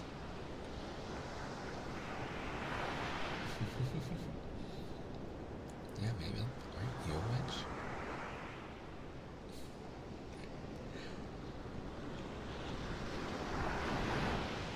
It was lucky the Scarecrow and the Woodman were wide awake and heard the wolves coming. This is my fight, said the Woodman, so get behind me and I will meet them as they come. He seized his axe, which he made very sharp, and as the leader of the wolves came on, the Tin Woodman shrunk his arm and shot the wolf's head from its body, so that it immediately died. As soon as he could raise his axe, another wolf came up, and he also fell under the sharp edge of the Tin Woodman's weapon. There were 40 wolves, and 40 times a wolf was killed, so that at last they all lay dead in a heap before the Woodman. Oh my God, Maybeth, please. To the naughty corner. Then he put down his axe and sat beside the Scarecrow, who said, "It was a good fight, friend." They waited until Dorothy awoke the next morning. The little girl was quite frightened when she saw the great pile of shaggy wolves, but the Tin Woodman told her all. She thanked him for saving them, and sat down for breakfast, after which they started again upon their journey. Now, this same morning, the Wicked Witch came to the door of her castle and looked out with her one eye that could see afar off. She saw all her wolves lying dead and the strangers still traveling through her country. This made her angrier than before, and she blew her silver whistle twice. Straight away, a great flock of wild crows came flying toward her, enough to darken the sky. And the Wicked Witch said to the King Crow, Fly at once to the strangers, peck out their eyes, and tear them to pieces. The wild crows flew in one great flock toward Dorothy and her companions. When the little girl saw them coming, she was afraid, but the Scarecrow said, This is my battle, so lie down beside me and you will not be harmed. So they all lay upon the ground except the Scarecrow, and he stood up and stretched out his arms. And when the crows saw him, they were frightened, as these birds always are by scarecrows, and did not dare to come any closer. But the King Crow said, It is only a stuffed man. I will peck his eyes out. The King Crow flew at the Scarecrow, who caught it by the head and twisted its neck until it died. And then another crow flew at him, and the Scarecrow twisted its neck also. There were 40 crows, and 40 times the Scarecrow twisted a neck, until at last all were lying dead beside him. Then he called to his companions to rise, and again they went upon their journey.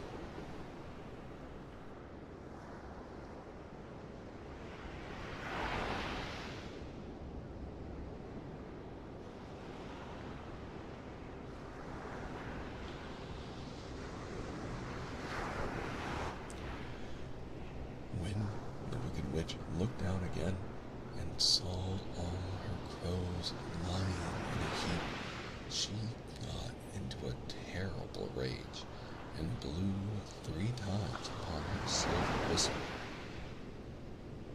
Forthwith there was heard a great buzzing in the air, and a swarm of black bees came flying towards her.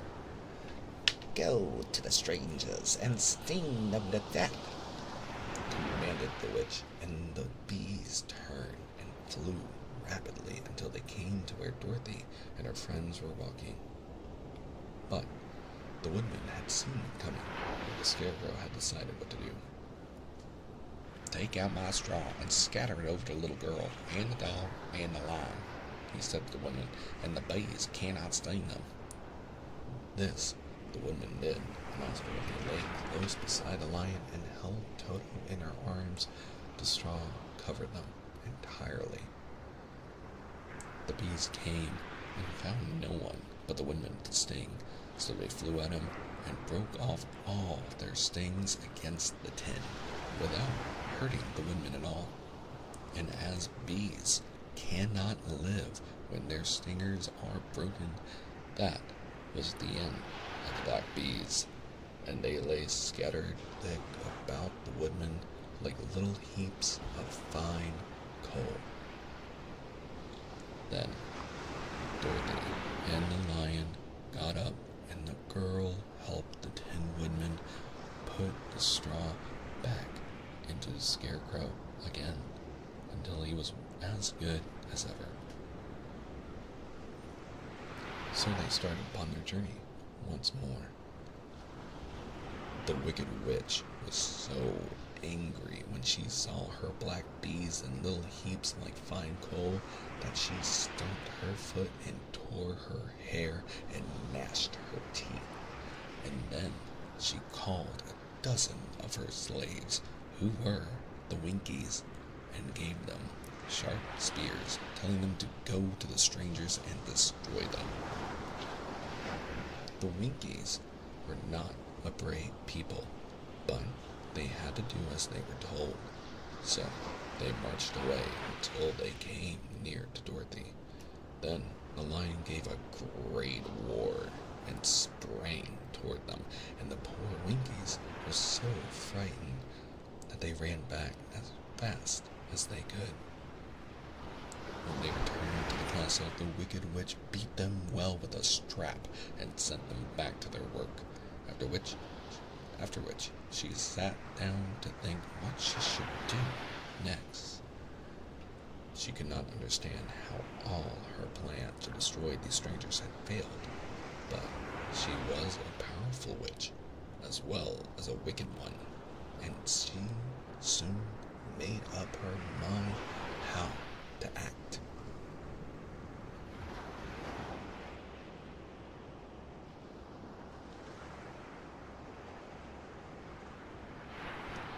Good evening, loves. Thank you for joining us.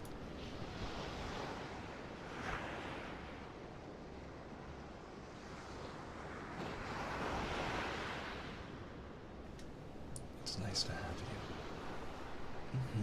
I'm glad you're here.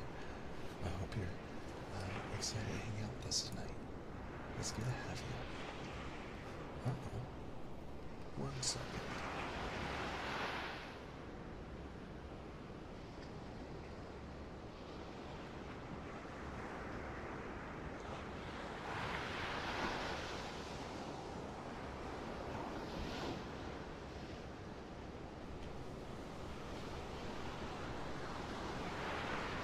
There was in her cupboard a golden cap with a circle of diamonds and rubies running round it.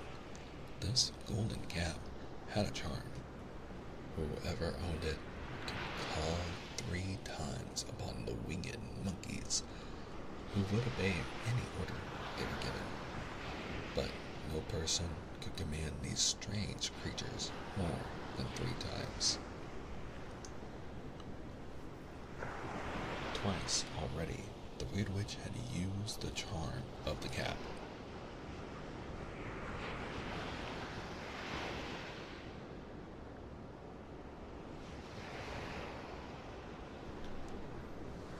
Once was when she had made the Winkies her slaves and set herself to rule over their country. The wicked monkeys had helped her to do this.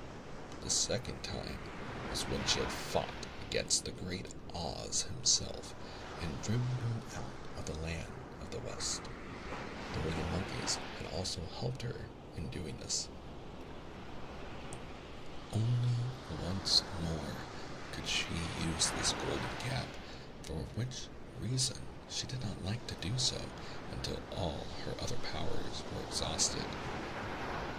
But now that her fierce wolves and her wild crows and her stinking bees were gone, and her slaves had been scared away by the cowardly lion, she saw there was only one way left to destroy Dorothy and her friends. So, the Wood Witch took the golden cap from her cupboard and placed it upon her head. Then she stood upon her left foot and said slowly,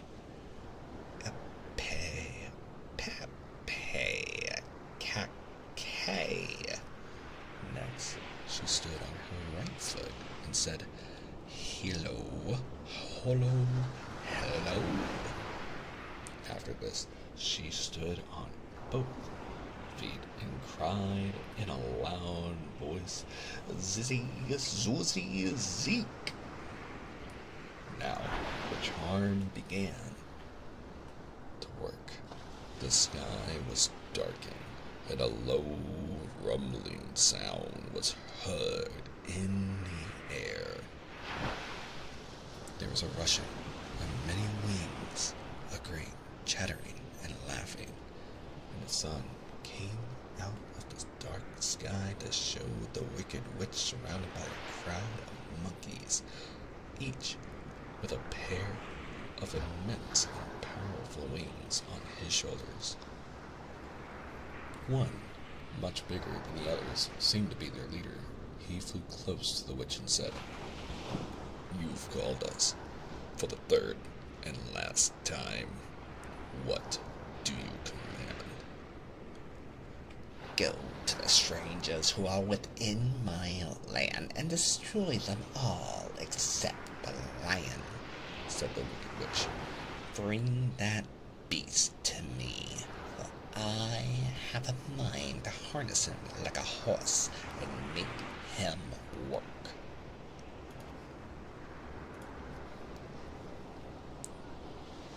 Your commands shall be obeyed, said the leader, and then, with a great deal of chattering and noise, the winged monkeys flew away to the place where Dorothy and her friends were walking. Some of the monkeys seized the Tin Woodman and carried him through the air until they were over a country thickly covered with sharp rocks. Here, they dropped the poor woodman, who fell a great distance to the rocks, where he lay so battered and dented that he could neither move nor groan. Others of the monkeys caught the Scarecrow, and with their long fingers pulled all of the straw out of his clothes and head. They made his hat and boots and clothes into a small bundle and threw it into the top branches of a tall tree. The remaining monkeys threw pieces of stout rope around the lion and wound many coils about his body and head and legs until he was unable to bite or scratch or struggle in any way. Then they lifted him up and flew away with him to the witch's castle, where he was placed in a small yard with a high iron fence around it, so that he could not escape. But Dorothy they did not harm at all. She stood with Toto in her arms, watching the sad fate of her comrades and thinking it would soon be her turn. The leader of the winged monkeys flew up to her, his long, hairy arms stretched out and his ugly face grinning terribly. But he saw the mark of the good witch Glinda, kiss upon her forehead, and stopped short, motioning the other girls not to touch her. "We dare not harm this little girl," he said to them, "for she is protected by the power of good, and that is greater than the power of evil. All we can do is carry her to the castle of the Wicked Witch and leave her there." So, carefully and gently, they lifted Dorothy in their arms and carried her swiftly through the air until they came to the castle, where they set her down upon the front doorstep. Then the leader said to the witch, "We have obeyed you as far as we were able. The Tin Woodman and the Scarecrow are destroyed, and the lion is tied up in your yard. The little girl we dare not harm, nor the dog she carries in her arms. Your power over our band is now ended, and you will never see us again." and all the winged monkeys, with much laughing and chattering and noise, flew into the air and were soon out of sight. The Wicked Witch was both surprised and worried when she saw the mark on Dorothy's head, for she was a really big fan of Ariana Grande and would dare never risk being banned from any of her concerts, for she dearly loved her music. That's not the words. She knew well that neither the Wicked Monkeys nor she herself dare hurt the girl in any way. She looked down at Dorothy's feet, and seeing the silver shoes, began to tremble with fear. At first, the witch was tempted to run away from Dorothy, but she happened to look into the child's eyes and saw how simple the soul behind them was, and that the little girl did not know of the wonderful power the silver shoes gave her. So, the Wicked Witch laughed to herself and thought, I can still make her my slave, for she does not know how to use her power. Then she said to Dorothy, harshly and severely, Come with me and see that you mind everything I tell you, for if you do not, I will make an end of you, as I did of the Tin Woodman and the Scarecrow. Dorothy followed her through many of the beautiful rooms in her castle until they came to the kitchen, where the witch bade her to clean the pots and kettles and sweep the floor and keep the fire fed with wood. Dorothy went to work meekly, with her mind made up to work as hard as she could, for she was glad the Wicked Witch had decided not to kill her. With Dorothy hard at work, the witch thought she would go into the courtyard and harness the Cowardly Lion like a horse. It would amuse her.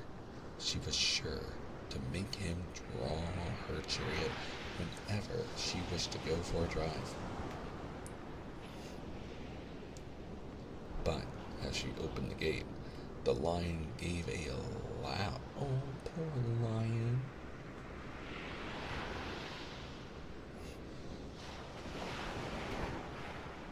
The lion roared and bounded at her so fiercely that the witch was afraid and ran out and shut the gate again. If I cannot harness you, said the witch to the lion, speaking through the bars of the gate, I can starve you. You shall have nothing to eat until you do as I wish. So, after that, she took no food to the imprisoned lion, but every day she came to the gate at noon and asked, Are you ready to be harnessed like a horse? and the lion would answer, No. If you come in this yard, I will bite you. The reason the lion did not have to do as the witch wished was that every night, while the woman was asleep, Dorothy carried him food from the cupboard. After he had eaten, he would lie down on his bed of straw, and Dorothy would lie beside him and put her head on his soft, shaggy mane, while they talked of their troubles and tried to plan some way to escape. But they could find no way to get out of the castle, for it was constantly guarded by the Yellow Winkies, who were the slaves of the Wicked Witch and too afraid of her not to do as she told them. The girl had to work hard during the day, and often the witch threatened to beat her with the same old umbrella she always carried in her hand. But in truth, she did not dare to strike at Dorothy because of the mark upon her forehead. The child did not know this and was full of fear for herself and Toto. Once, the witch struck Toto a blow with her umbrella, and that brave little dog flew at her and bit her leg in return. The witch did not bleed where she was bitten, for she was so wicked that the blood in her had dried up many years before. Dorothy's life became very sad as she grew to understand that it would be harder than ever to get back to Kansas and Aunt Em again. Sometimes she would cry bitterly for hours, with Toto sitting at her feet and looking into her face, whining dismally to show how sorry he was for his little mistress. Toto did not really care whether he was in Kansas or the land of Oz, so long as Dorothy was with him. But he knew the little girl was unhappy, and that made him unhappy too. What a good dog. Now, the Wicked Witch had a great longing to have for her own the silver shoes which the girl always wore. Her bees and her crows and her wolves were lying in heaps and drying up, and she had used up all the power of the golden cap. But if she could only get hold of the silver shoes, they would give her more power than all the other things she had lost. She watched Dorothy carefully to see if she ever took off her shoes, thinking she might steal them. But the child was so proud of her pretty shoes that she never took them off, except at night and when she took her bath.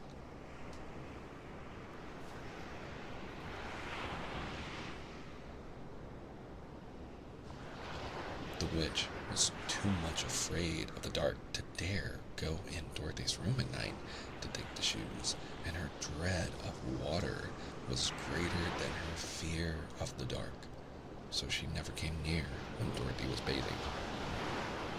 Indeed, the old witch never touched water, nor ever let water touch her in any way. Thank you for the hydrate. I'll hydrate right meow.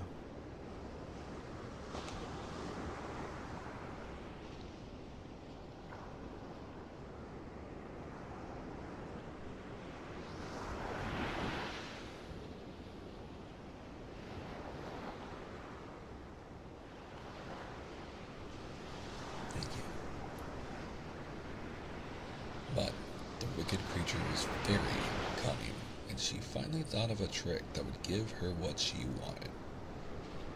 She placed a bar of iron in the middle of the kitchen floor, and then by her magic arts made the iron invisible to human eyes, so that when Dorothy walked across the floor, she stumbled over the bar, not being able to see it, and fell at full length.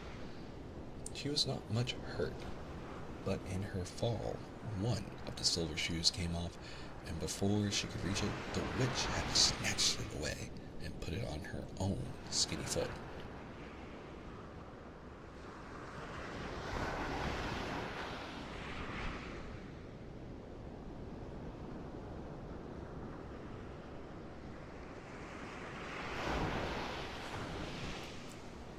The wicked woman was greatly pleased with the success of her trick, for as long as she had one of the shoes, she owned half the power of the charm, and Dorothy could not use it against her, even if she had known how to do so. The little girl, seeing that she had lost one of her pretty shoes, grew angry and said to the witch, "Give me back my shoe." "I will not," retorted the witch, "for it is now my shoe and not yours." "You are a wicked creature," cried Dorothy. "You have no right to take my shoe from me." "I shall keep it just the same," said the witch, laughing at her. "And someday I shall get the other one from you, too." "I'll get you, little girl, and your little dog, too." I think that's the line. Anyway, this made Dorothy so very angry that she picked up the bucket of water that stood near her and dashed it over the witch, wetting her from head to foot. Instantly, The wicked woman gave a loud cry of fear, and then, as Dorothy looked at her in wonder, the witch began to shrink and fall away. "See what you have done," she screamed. "In a minute I shall melt away." "Oh, I'm very sorry indeed," said Dorothy, who was truly frightened to see the witch actually melting away like brown sugar before her eyes. "Didn't you know water would be the enemy?" asked the witch in a wailing, despairing voice. "Of course not," answered Dorothy. "How should I?" "Well, in a few minutes I shall be all melted and you will have the castle to yourself. I have been wicked in my day, but I never thought a little girl like you would ever be able to melt me and end my wicked deeds. Oh, look out! Here I go!" With these words, the witch fell down in a brown, melted, shapeless mass and began to spread over the clean boards of the kitchen floor. Wait, was she ever green? I don't think they ever described her as looking green. I don't remember. I think I would have recalled it. I'm so sorry. Just adjusting something to me. Apologies. There we go. Seeing that she had really melted away to nothing, Dorothy drew another bucket of water and threw it over the mess. She then swept it all out the door. After picking up the silver shoe, putting in a cup, drink Wicked Witch smoothie. No! After picking out the silver shoe, which was all that was left of the old woman, she cleaned and dried it with a cloth and put it on her foot again. Then, being at last free to do as she chose, she ran out to the courtyard to tell the lion that the Wicked Witch of the West had come to an end, and that they were no longer prisoners in a strange land. Chapter 12, and I believe this is the last chapter, so let's enjoy it together. The rescue. Oh, the poor Tin Man, buddy. Aww.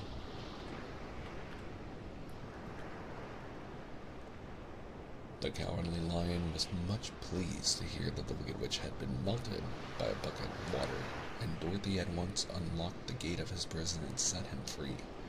They went in together to the castle, where Dorothy's first act was to call all the Winkies together and tell them that they were no longer slaves. There was great rejoicing among the Yellow Winkies, for they had been made to work hard during many years for the Wicked Witch, who had always treated them with great cruelty. They kept this day as a holiday then and forever after, and spent the time feasting and dancing. If our friends, the Scarecrow and the Tin Woodman, were only with us, said the Lion, I should be quite happy. Don't you suppose we could rescue them? Asked the girl anxiously. We can try, asked the Lion. So they called the Yellow Winkies and asked them if they would help to rescue their friends, and the Winkies said that they would be delighted to do all in their power for Dorothy, who had set them free from bondage. So she chose a number of the Winkies who looked as if they knew the most, and they all started away. They traveled that day and part the next until they came to the rocky plain where the Tin Woodman lay, all battered and bent. His axe was near him, but the blade was rusted and the handle broken off short. The Winkies lifted him tenderly in their arms and carried him back to the Yellow Castle again. Dorothy shedding a few tears by the way at the sad plight of her old friend, and the Lion looking sober and sorry. When they reached the castle, Dorothy said to the Winkies, Are any of your people tinsmiths? Oh, yes, some of us are very good tinsmiths, they told her. Then bring them to me, she said, and when the tinsmiths came, bringing with them all their tools and baskets, she inquired, "Can you straighten out those dents in the Tin Woodman?" Aww. Cute. What a little princess. Such a cute story. And bend him back into shape again and solder him together where he's broken. The tinsmiths looked at the woodman over carefully and then answered that they thought they could mend him so he would be as good as ever. So they set to work in one of the big yellow rooms of the castle and worked for 3 days and 4 nights, hammering and twisting and bending and soldering and polishing and pounding at the legs and body and head of the Tin Woodman until at last he was straightened out into his old form and his joints worked as well as ever. To be sure, there were several patches on him, but the tinsmiths did a good job, and as the woodman was not a vain man, he did not mind the patches at all. When at last he walked in Dorothy's room and thanked her for rescuing him, he was so pleased that he wept tears of joy.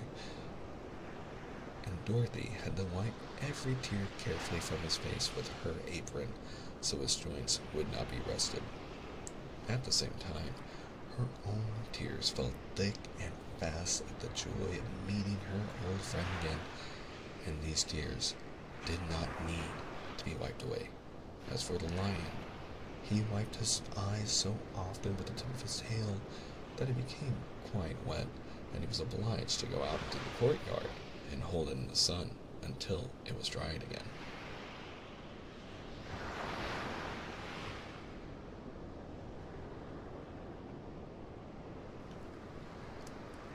"If we only had the Scarecrow with us again," said the Tin Woodman, when Dorothy had finished telling him everything that had happened, "I should be quite happy." "We must try to find him," said the girl. So she called the Winkies to help her, and they walked all that day and part of the next until they came to the tall tree in the branches of which the Wiggin Monkeys had tossed the Scarecrow's clothes. It was a very tall tree, and the trunk was so smooth that no one could climb it. But the woodman said at once, "I'll chop it down, and then we can get the Scarecrow's clothes." Now, while the tinsmiths had been at work mending the woodman himself, another of the Winkies, who was a goldsmith, had made an axe handle of solid gold and fitted it to the woodman's axe, instead of the old broken handle. Others polished the blade until all the rust was removed and it glistened like burnished silver, although gold's a very soft metal, so you probably wouldn't want to use it as an axe handle. As soon as he had spoken, the Tin Woodman began to chop, and in a short time the tree fell over with a crash, when the Scarecrow's clothes fell out of the branches and rolled off on the ground. Dorothy picked them up and had the Winkies carry them back to the castle, where they were stuffed with nice, clean straw, and behold, here was the Scarecrow, as good as ever, thanking them over and over again for saving him. Now they were reunited. Dorothy and her friends spent a few happy days at the Yellow Castle, where they found everything they needed to make them comfortable. But one day, the girl thought of Auntie Em and said, "We must go back to Oz and claim his promise." "Yes," said the woodman. "At last I shall get my heart." "And I shall get my brains," added the Scarecrow joyfully. "And I shall get my courage," said the lion thoughtfully. "And I shall get back to Kansas," cried Dorothy, clapping her hands. "Oh, let us start for the Emerald City tomorrow." This they decided to do. The next day, they called the Winkies together and bade them goodbye. The Winkies were very sorry to have them go, and they had grown so fond of the Tin Woodman that they begged him to stay and rule over them in the yellow land of the west. Finding they were determined to go, the Winkies gave Toto and the lion each a golden collar, and to Dorothy they presented a beautiful bracelet studded with diamonds. And to the Scarecrow they gave a gold-headed walking stick to keep him from stumbling, and to the Tin Woodman they offered a silver oil can inlaid with gold and set with precious jewels. Every one of the travelers made the Winkies a pretty speech in return, and all shook hands with them until their arms ached. Dorothy went to the witch's cupboard to fill her basket with food for the journey, and there she saw the golden cap. She tried it on her own head and found that it fitted her exactly. She did not know anything about the charm of the golden cap, but she saw that it was pretty, so she made up her mind to wear it and carry her sunbonnet in the basket.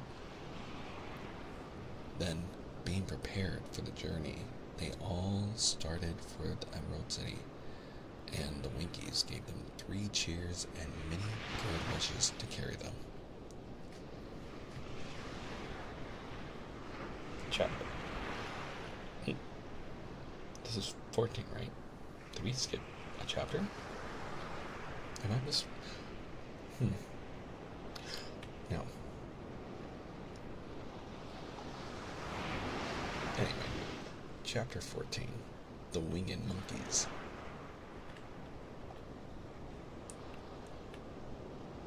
You will remember there was no road, not even a pathway, between the castle and the Wicked Witch in the Emerald City. When the 4 travelers went in search of the witch, she had seen them coming, and so sent the winged monkeys to bring them to her. It was much harder to find their way back through the big fields of buttercups and yellow daisies than it was being carried. They knew, of course, they must go straight east toward the rising sun, and they started off that way. But at noon, when the sun was overhead their heads, they did not know which was east and which was west. They did not know where to go, and that was the reason they were lost in the great fields.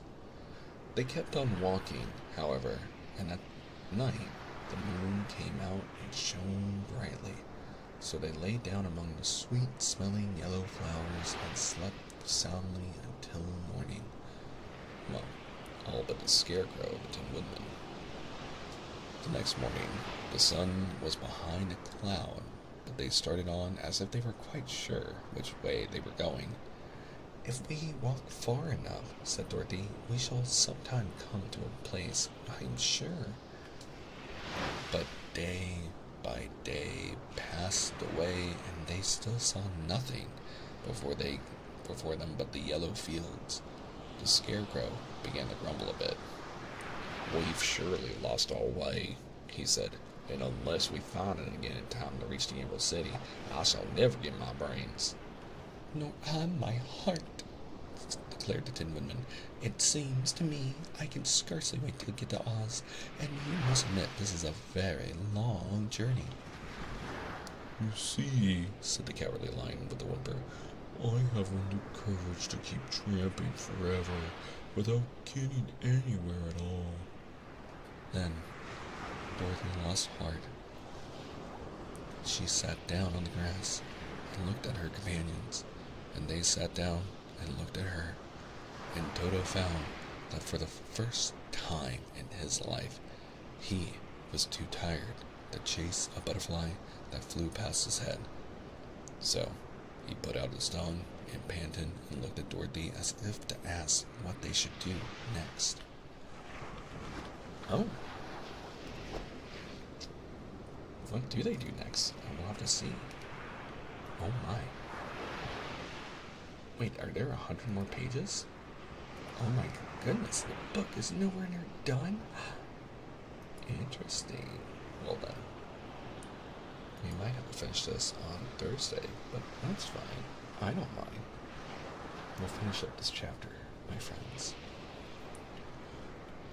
Suppose we call the field mouse, she suggested. They could probably tell us the way to the Emerald City. To be sure they could, cried the Scarecrow. Why didn't we think that of that before? Dorothy blew the little whistle she had always carried about her neck since the Queen of the Mice had given it to her. In a few minutes, they heard the pattering of tiny little feet, and many of the small gritty mice came running up to her. Among them was the Queen herself, who asked in her squeaky little voice, What can we do for you, my friends? We've lost our way, said Dorothy. Can you tell us where the Emerald City is? Certainly, answered the Queen. but it is a great way off, for you have had it at your backs all this time. Then she noticed Dorothy's golden cap and said, Why don't you use the charm of the cap and call the winged monkeys to you? They will carry you to the city of Oz in less than an hour. I didn't know there was a charm, answered Dorothy in surprise. What is it? It is written inside the golden cap. Can't you read? Replied the Queen of the Mice. But if you're going to call the wicked monkeys, we must run away, for they are full of mischief and think it's great fun to plague us. Won't they hurt me? Asked the girl anxiously. Oh, no, they must obey the wearer of the cap. Goodbye. And she scampered out of sight, with all the mice hurrying after her. Dorothy looked inside the golden cap and saw some words written upon the lining. These, she thought, must be the charm. So she read the directions carefully and put the cap upon her head. Epe, pepe, kake, she said, standing on her left foot. What did you say? Asked the Scarecrow, who did not know what she was doing. Hello, hello, hello, Dorothy went on, standing this time on her right foot. Hello, replied the Tin Woodman calmly. Zizzy, Zuzi, Zeke, said Dorothy, who was now standing on both feet. This ended the saying of the charm, and they heard a great chattering and flapping of wings. Oh my, what a cute picture.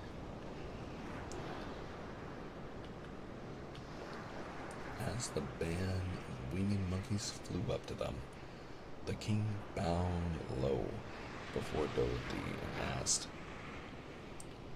What is your command? We wish to go to the Emerald City, said the child, and we've lost our way. We will carry you, replied the king, and no sooner had he spoken than two of the monkeys caught Dorothy in their arms and flew away with her. Others took the Scarecrow and the Woodman and the Lion, and one little monkey seized Toto and flew after them, although the dog tried hard to bite him. The Scarecrow and the Tin Woodman were rather frightened at first, for they remembered how badly the wicked monkeys had treated them before. But they saw that no harm was intended, so they rode through the air quite cheerfully and had a fine time looking at the pretty gardens and woods far below them. Dorothy found herself riding easily between two of the biggest monkeys, one of them the king himself. They had made a chair of their hands and were very careful not to hurt her. What do you have to obey the charm of the golden cap? She asked. That is a long story, answered the king with a laugh. But as we have a long journey before us, I will pass the time by telling you about it if you wish. I shall be glad to hear it, she replied. Once, began the leader, we were a free people, living happily in the great forest, flying from tree to tree, eating nuts and fruit, and doing just as we please without calling anybody master. Perhaps some of us were rather too full of mischief at times, flying down to pull the tails of the animals that had no wings, chasing birds and throwing nuts at the people who walked in the forest. But we were careless and happy and full of fun, and enjoyed every minute of the day. This was many years ago, long before Oz came out of the clouds to rule over this land. There lived here then, away at the north, a beautiful princess who was also a powerful sorceress named Ariana Grande. Sorry, I'll stop. All her magic was used to help the people, and she was never known to hurt anyone who was good. Her name was Gaylete, and she lived in a handsome palace built from great blocks of ruby. Everyone loved her, but her greatest sorrow was that she could find no one to love in return. Since all the men were much too stupid and ugly to mate with one so beautiful and wise. At last, however, she found a boy who was handsome and manly and wise beyond his years. Gaylete made up her mind that when he grew to be a man, she would make him her husband. So she took him to her ruby palace and used all her magic powers to make him as strong and good and lovely as any woman could wish. When he grew to manhood, Kailala, as they was called, was said to be the best and wisest man in all the land. While his manly beauty was so great that Gaylete loved him dearly and hastened to make everything ready for the wedding. My grandfather was at that time the king of the winged monkeys, which lived in the forest near Galete's palace, and the old fellow loved to drink better than a good dinner.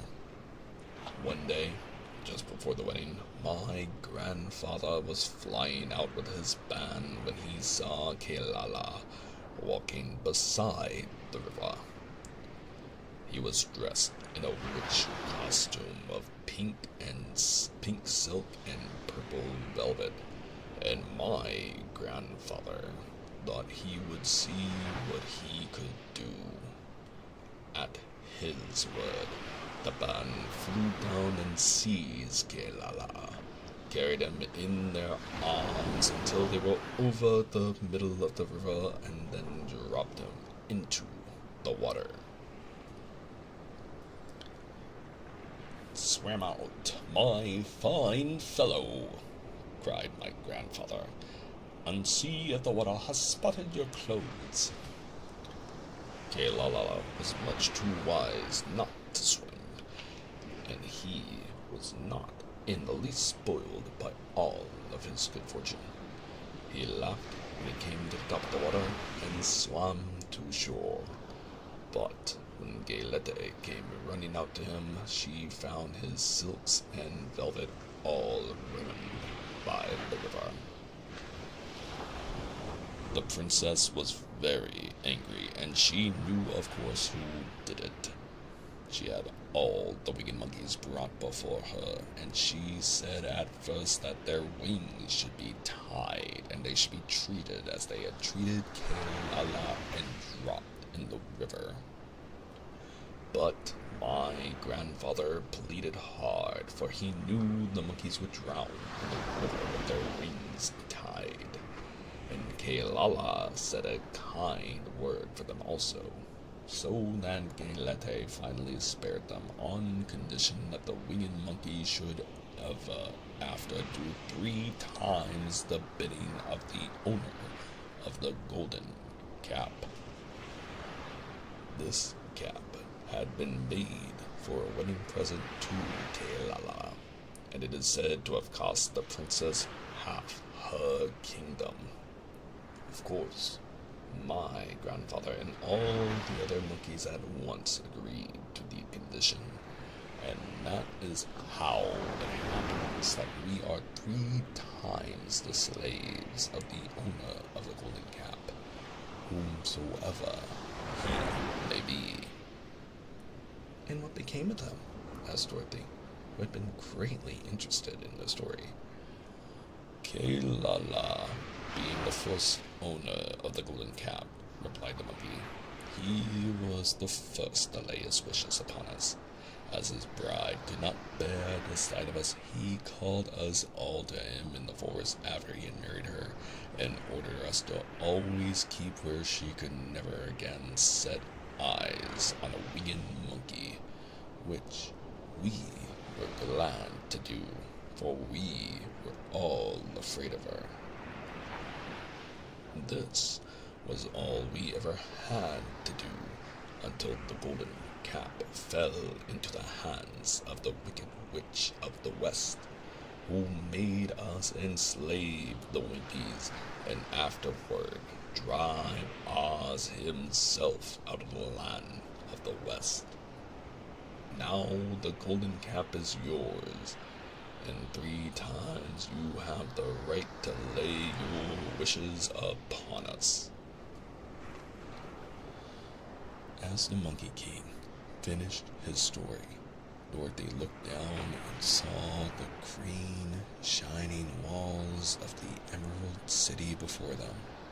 She wondered at the rapid flight of the monkeys, but was glad that the journey was over.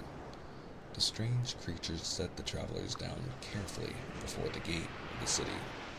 The king bowed low to Dorothy and then flew swiftly away, followed by all his band. That was a good ride, said the little girl. Yes, and a quick way out of all troubles, replied the lion. How lucky it was you brought away that wonderful cap.